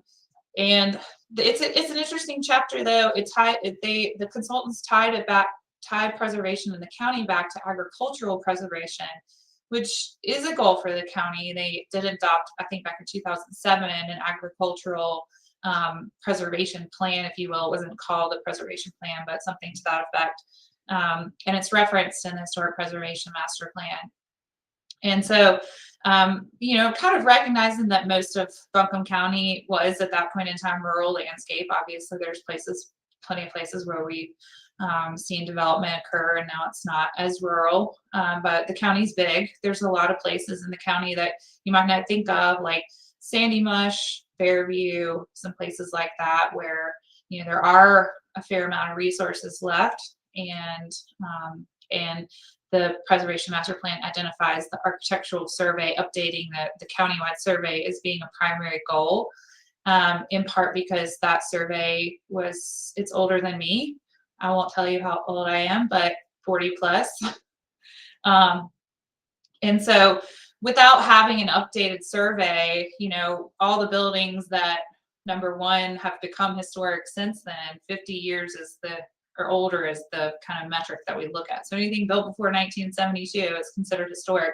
So we're missing a big gap of years there in our resources, but also we don't know what's still there and what's maybe been lost over the years, et cetera. And I think it's really important too to look at it from a cultural landscape perspective, which is something that we haven't had an opportunity to do before. So I thought that, just giving you guys kind of that context, we don't have like a really close working relationship with the county planning staff. In fact, that was the first time I'd ever met Jillian Phillips. We do have a relationship with Nate Pennington, who is the county planning director. He used to work for the city, actually. And I've been, here and there having conversations with him over the last, year or so, trying to talk about how can we get additional funding from the county. Right at this point in time, they're funding our budget at about 2.5% of our entire operational budget, which, if I had to guess, wouldn't cover administration to the 6 county commission members. So and the work that we do administering to the commission in general. So anyways, I'll just point all of that out so that you kind of have an idea of how we've worked with the county in the past and how our relationship is a little bit lacking, and we're trying to kind of take some steps to improve that. And I think that the county comp plan is a really good way for us to have an open door with them.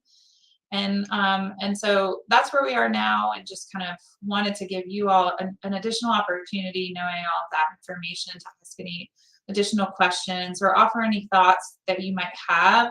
There were some comments that came out of the discussion during the Jillian's presentation about a National Register district downtown or things like that. And we do have a National Register district downtown, but any way as I can help kind of alleviate any questions or thoughts you have, if I can help clarify anything, I just wanted to spend this time doing that. So do you submit an annual report to the county? We used to when we were doing our strategic partnership funding from them. But they, I should back up and say, like 3 years ago, they disallowed us from applying for that funding, and they limited it to nonprofit agencies only. So we then became ineligible for that funding. We were required to submit an annual report to them for that, but we have not since been submitting anything to them. Have you submitted it to the city yet, the annual report? Yes. Okay. Is there any way that city can help with the county relationship, financial relationship? Well, like I said, I've been working on that with Nate. We've had a few conversations, and I've drafted a couple of formal memos from our department to him to say, here's what our goals are. Here's how the commission was created. Here are the goals of the comprehensive, or our master plan. You know, and the ordinances that created the HRC clearly anticipated funding from both sides. And so I think we're making a little progress on that front. It sounds like from my last conversation with Nate, at least he was going to try to get some additional funding. What he asked me last time we talked was, how much funding do you need? And I don't think we know that until we actually do the survey. And actually, when Stacy and I were talking about this yesterday, the way that the master plan is worded is it says a reconnaissance survey is the first step. And we agree that that's a great way to go, because then that really gives a way to like go to the county and say, hey, it really looks like Sandy Mush would be the first place to start versus trying to do a study or survey for the entire county at once, which might scare them off because that would be really expensive.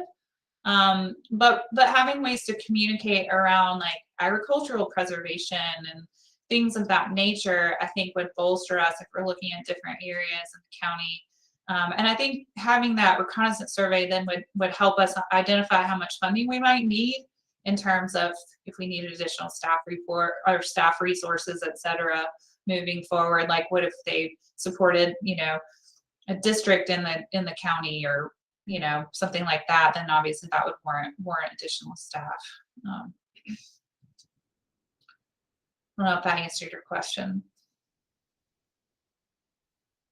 It's a little bit chicken before the egg. I want to say like $100,000. Give me all your money.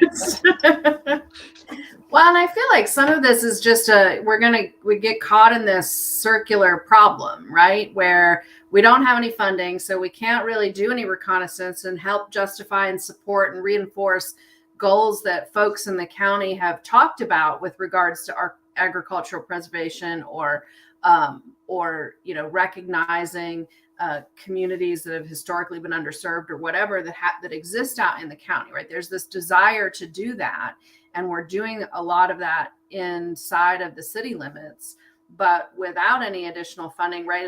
It's this loop that continues to happen. And so I remember, Alex, you and I presenting to county commission, probably it was maybe right at the beginning of COVID. So it would have been maybe 2020. Well, maybe it was 2021, a year ago. I think it was about a year ago. Whatever 5-slide presentation to county commissioners. And you know, we talked a little bit about diversity and some of the things that we were doing inside the city with regards to Burton Street and other things. And one of the concerns from the commissioners during that presentation was a lack of diversity on our board. But you know, not that we need funding to have a more diverse board, but we do need a partnership with the county to be able to follow through with goals that they might have around it. And I think that my frustration a little bit with the interaction that we've had around the comprehensive plan is it was pretty scripted, and we had pretty rigid kind of right and left limits of what we were talking about. And so we were given choices among things they've already identified as priorities, and it limited the opportunity for us to offer creative solutions that might have addressed strategic initiatives in the county from the lens of historic preservation and the fabric of what we already have throughout the county. And so it felt like it was pretty scripted in terms of the feedback they wanted was just to reinforce ideas that they already had.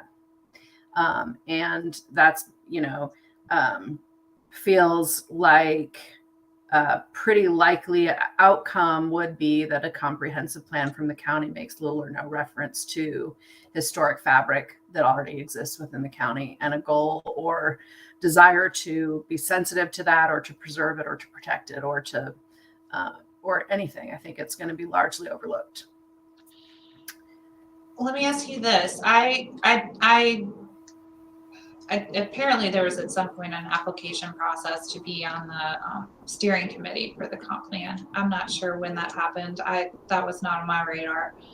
But one thing I was wondering is, does this group think it would be helpful if we asked the project consultants to come and hear your thoughts versus just the long range planning manager for the county? Because I almost feel like that's what I would ask if my consultant is to go to the stakeholder groups and ask their thoughts versus just, because I don't know what Jillian was, I don't know what she's taking back. Is she taking back the little sticky notes that are kind of like, how do you even make sense of what those are if you're not the one talking to the group yourself? You know what I mean? Like, you have to write a lot smaller on those to get your thought out there. You know, I mean, the reason we hire consultants is for two things. One, to help facilitate an engagement with the community, because those consultants are trained and have expertise around that kind of facilitation. And two is to be innovative and creative around solutions that are unique to a particular place, right? That the consultants have that expertise. And so for us to not have had opportunity to engage with the consultants and for them to hear directly, I think is missed opportunity. And I think that it would have been a lot more open dialogue could have happened. We could have been better prepared and warned for what kind of information they were looking for and how the interaction was going to go.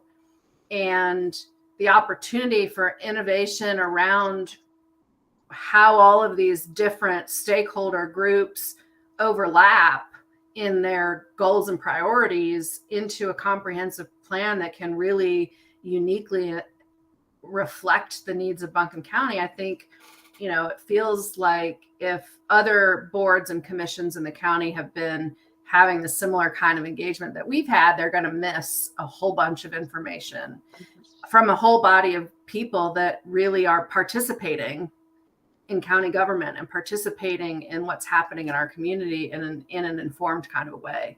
And so they're missing a lot of you know, conversation with folks who are already engaged.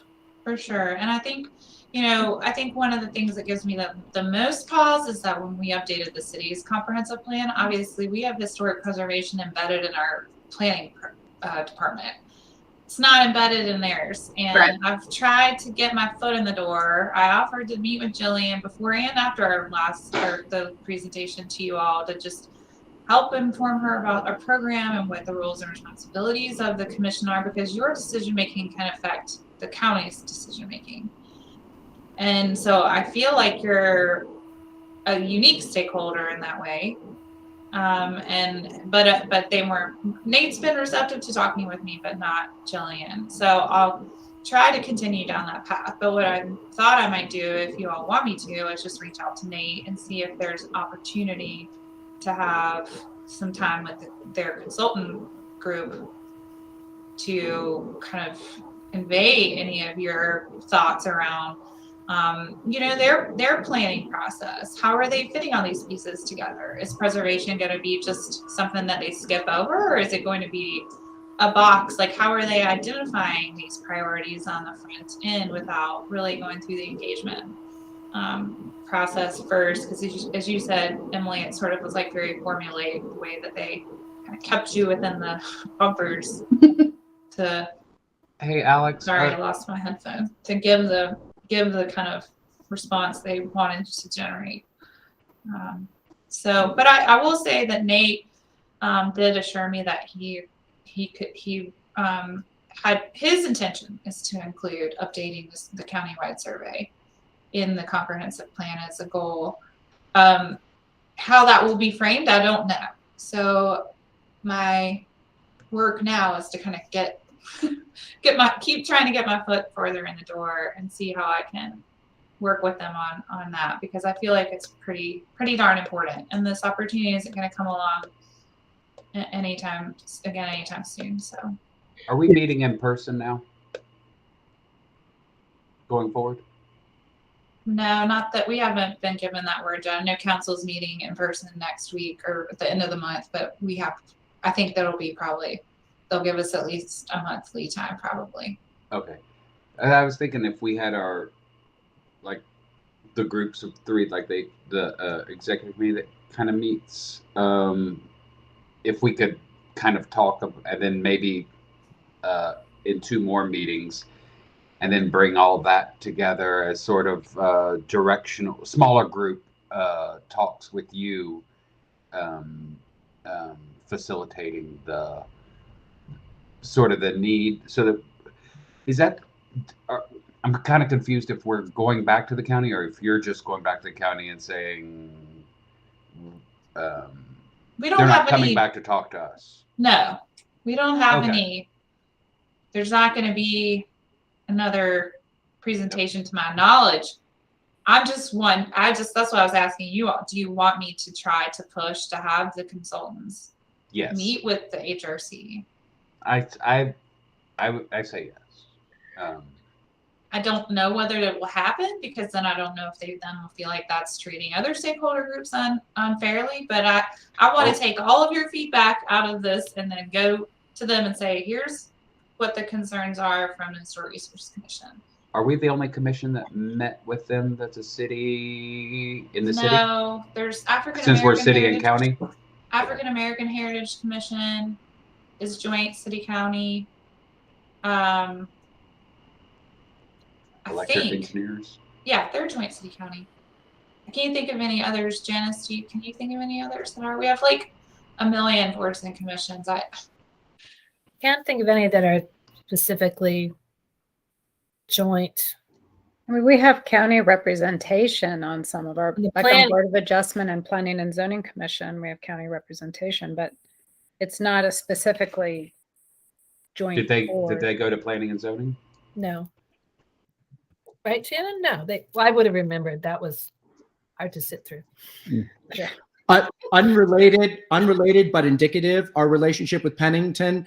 There are county projects developers who are dumping waste and runoff into our lake, causing damage that they even acknowledge, the county acknowledges, but their view is it's a private lake, it's our responsibility. They won't enforce their laws, they won't find them, they won't issue stop work orders, and we're just left with, constant degradation of our environment in this area. And Pennington's views is too bad, it's your lake.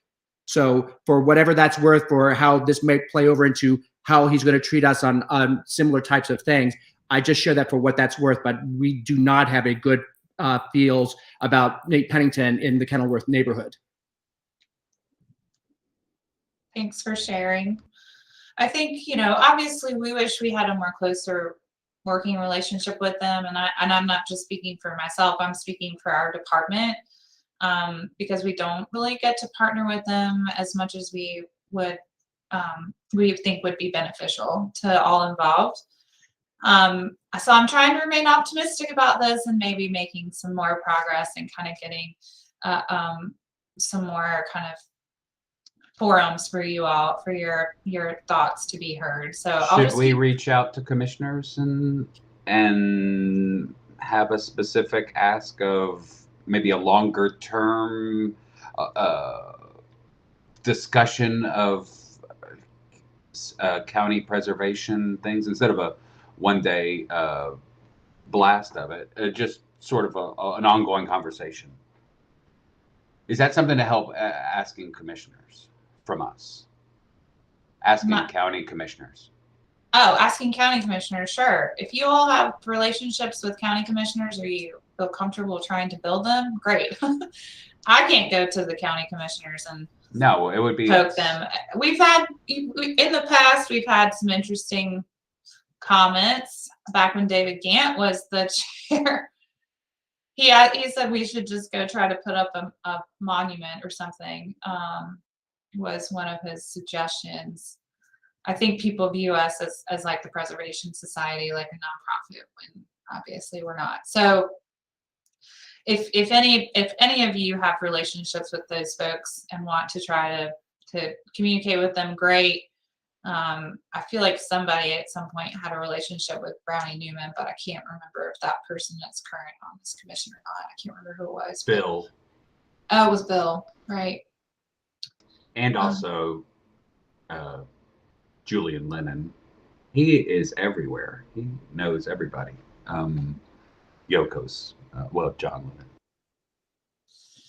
Well, the discussion will continue, and I'll update you all as I can in terms of any progress that we make from our department standpoint and trying to get with county planning staff and their consultants, and seeing what we can do moving forward to plug into the comp plan process.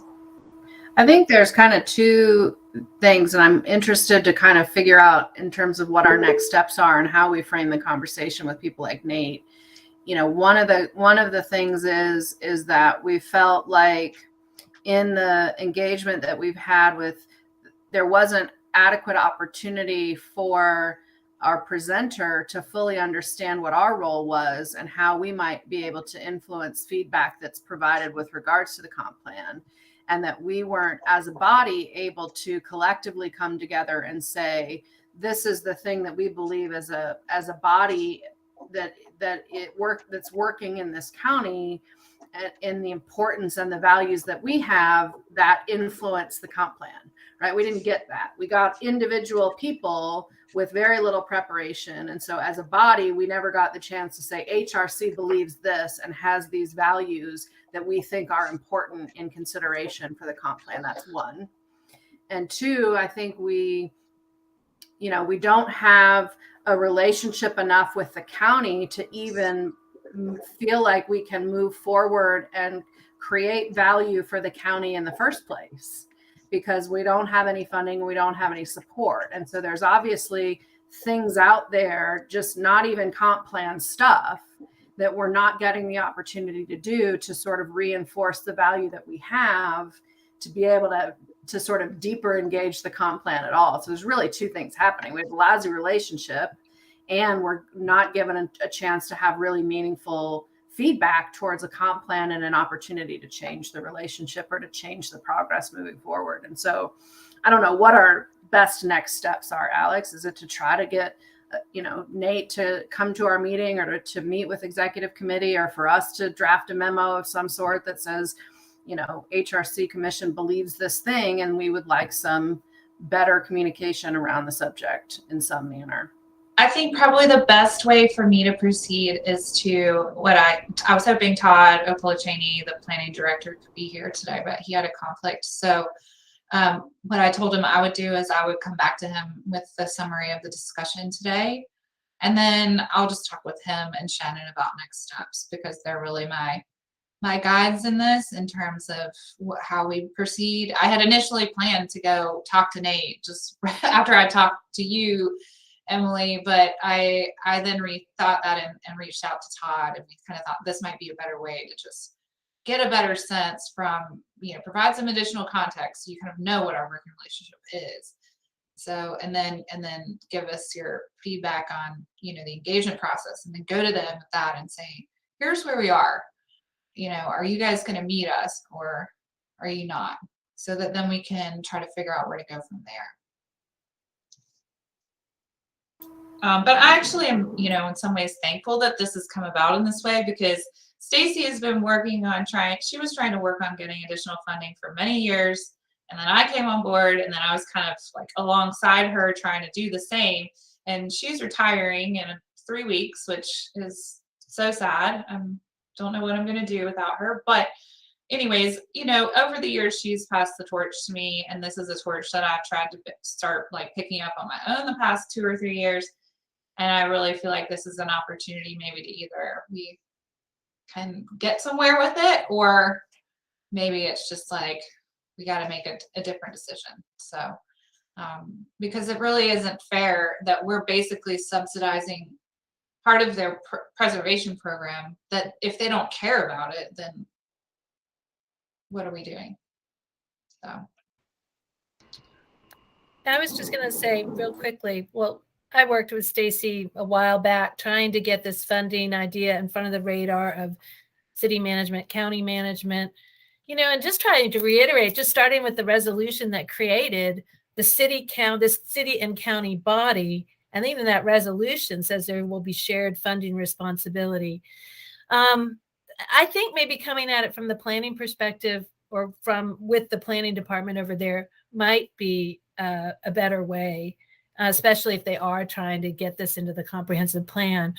But to Will's point, if we're not submitting an annual report, I think we should, even if they don't require it. You're a joint body, and it might be a way to say, hey, here's our report, so you can see what this joint commission is doing in terms of how many, CAs. Now, they might just look at it and say, oh, most of the CAs are in the city, but the bigger, you do a lot of landmarks, you do a lot of things.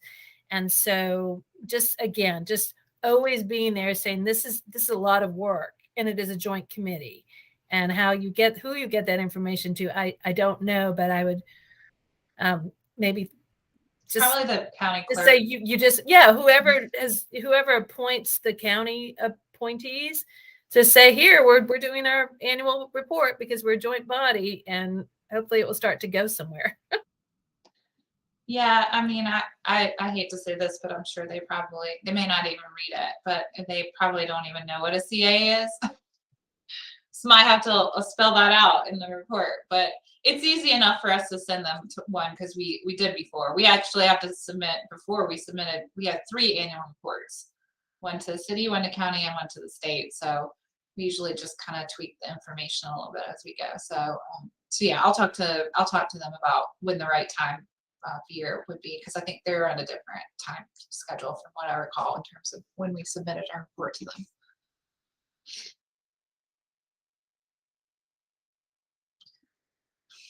Anybody else thoughts on this topic before we move on to the next thing? And I'll keep the next thing really short so that we can move on. Everybody looks kind of like they're ready to go. Okay, so Walton Street Pool is not on the agenda, but I did receive the local historic landmark application for Walton Street Pool today. If you don't know anything about Walton Street Pool, it is a pool and park that was constructed in 1938. It was a works progress project.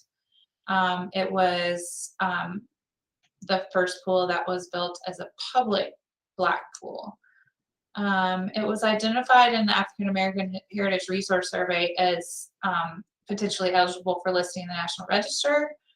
The National Register Advisory Committee agreed, or the Historic Preservation Advisory Committee.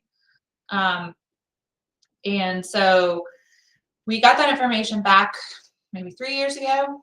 Our Parks Department has been they started working on engaging the community, the Southside community, many years ago about the pool. Unfortunately, because the city had divested from the pool, it was kind of like fallen into disrepair. So they got some estimates to repair the pool, and it was basically determined that the pool can't be used as a pool anymore. What does the community want to do? Do they want a new pool on the site, or do they want a new pool at the Grant Center, which is right down the street? Well, I will spare the details on the engagement around that, but what ultimately ended up happening is that the pool, there is a new pool facility being constructed at the Grant Center. I think the construction bid just went out maybe 3 months ago, 2 months ago, something like that. So that project should be starting soon. The Parks Department was also given $500,000 as part of that from City Council to do some improvements at the Walton Street Park itself. There's a baseball field, picnic area, basketball court on the site. And so right now they're about to start engaging the community again on what does the community want, what kind of improvements do they want to the site. So they had started talking with us before the pandemic about what does National Register nomination, or what does National Register listing mean? Does that mean we can't do anything to the site? So we've had all these conversations internally about what National Register designation means versus landmark designation. We hadn't really my department at least had not made any movement on kind of trying to talk about landmark designation aside from Stacy and I having conversations about it here and there, in part because the pandemic happened and we've all just been pretty slammed here. So we just had other stuff on our plates in front of this. But so fast forward to maybe a couple months ago, it started to come up again. And the Preservation Society at some point in the past little while here had decided that they want to submit the landmark application, whether the city wants the pool to be landmarked or not, which is a little different than national domination. The property owner has to agree. Local landmark designation, the property owner does not have to agree just to have the application submitted. Anyone can submit a landmark application. So we've gotten to a good place with our park staff in terms of where we are in our timeline. So what we're hopeful is so now that we have the landmark application file, what I'll do is I'll share that with you probably here in the next few days. And then my ask will be, who wants to sign up for the site visit? We used to have a landmark subcommittee, but we don't have that anymore. So now it's kind of like, I guess, a little bit less formal, like whoever wants to come to the site visit can come. All of you can come, whatever. And then that's sort of like in this pre-application phase where they submit the documentation and then the commission makes a site visit. And then usually what we do is the commission then makes a recommendation to the applicant on whether or not they think the full designation report is worthy of pursuing, because it does come at a cost to the applicant. However, they've already done the designation report. So that's really just more of like, we're still trying to follow the same process, even though we'll have the full report. So once the site visit is made, then basically what the commission then will come together in a meeting, at a regular meeting, and discuss that, the site visit and the application thus far, and then we'll schedule it for a public hearing. Because this is an unusual situation and it's a publicly owned property, and it's an outside agency submitting an application versus the property owner, what we are thinking that would be the most beneficial here is that we plug into the community engagement that the Parks Department is about to do for the park improvements. So we're hoping that these two things can move along together, because I feel like that will be the most effective in terms of the commission getting the information they need in terms of whether the community supports the landmark designation or not. Usually we would just like advertise in the paper, which no one's going to see, obviously. We want to make sure the community doesn't feel like we're doing something to them, right? We want them to feel informed and have some ownership in the process. And so I think, bringing them along is going to be super important. And I will say that, like, once you all get to the point in the process where you have to make your decision, you still have to make your decision based on the criteria set forth by the state for local landmark designation. But I think having the information, like, let's say the community says they don't want the landmark designation or they don't support it, or the community strongly supports that, then once we go to city council with your recommendation, we would include all of that information about what we learned from the community to present to city council, because they would ultimately be making the final decision on whether the landmark was designated or not. So Parks Department is reaching out to the stakeholder and community, and we are listening to that. But go ahead. I was going to say what it will probably look like is like a couple of community events where we'll have an event in the park, right, where we'll have a little space for collecting information for the historic designation specifically. There'll be how's the historic information that's already been received? How's that weigh into it?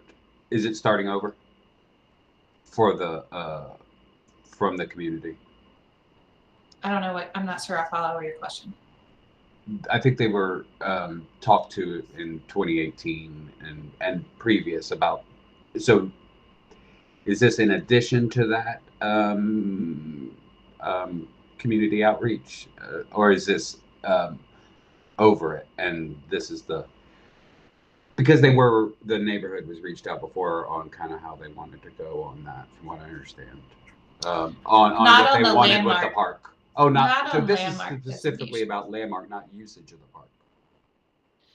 It's specifically about the park improvements, either like new basketball courts or walking trail or whatever, but that money won't affect the historic building. There's like a little pool building and the pool itself. That money is not going to touch that. It's just going to be improvements to the park, like the other facilities at the park site.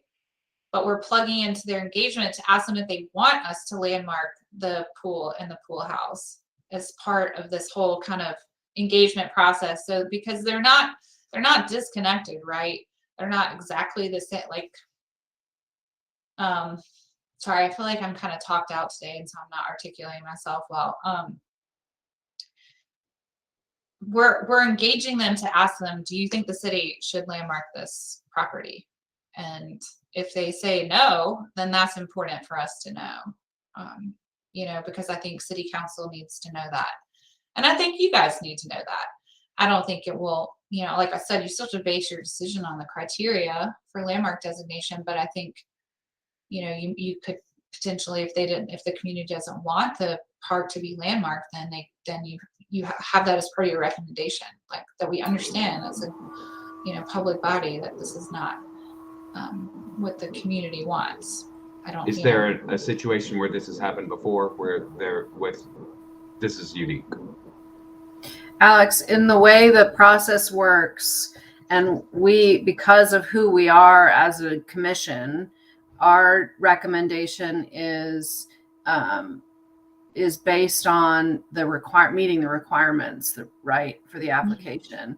How does council weigh other contributing factors besides if we come to them and say, we think this meets their criteria and we're recommending landmark status for this property, and we also acknowledge that the community doesn't want it or it's cost prohibitive? Like, what other factors does council consider in their designation of their final sort of recognition of that particular property as a landmark? So do they weigh on every factor, all the factors, and our piece in terms of the historic criteria is one of those things that they consider, or are they obligated to the same criteria that we are? That's a good question. I think that's a Janice question for sure. Do you have any thoughts on that, Janice? Well, Emily's saying landmark. I thought you were saying National Register. Sorry, I skipped over the part. So National Register is still on the table. We could do that. The only reason why the Preservation Society didn't pursue that first or try to was because the preservation specialist in the Western Branch office left, and their office is crazy backed up in National Register review. So part of what we'll be asking in our engagement is, here are the different types of designation and what each of them mean, and trying to get feedback on those as well. But the National Register application requires the city's approval to submit. Yeah, but the city's on board with that. We've already gotten this. The city manager's already said that she supports that. So, but to clarify, Janice, to your point, what has been submitted is an application for local landmark designation. Oh, okay. Well, if it's landmark, I'm asking mostly. I think I'm right, but I'm also asking to make sure. We have a landmark application. And the way the landmark process works is that it will go to the city council. And your question was, it can't go to the city council unless it meets the criteria. But my understanding is they can just say no for whatever reason, that they don't have to approve it just because it meets the criteria for a landmark. So I would imagine that the neighborhood's input of whether they want it to be a landmark or not would have some weight.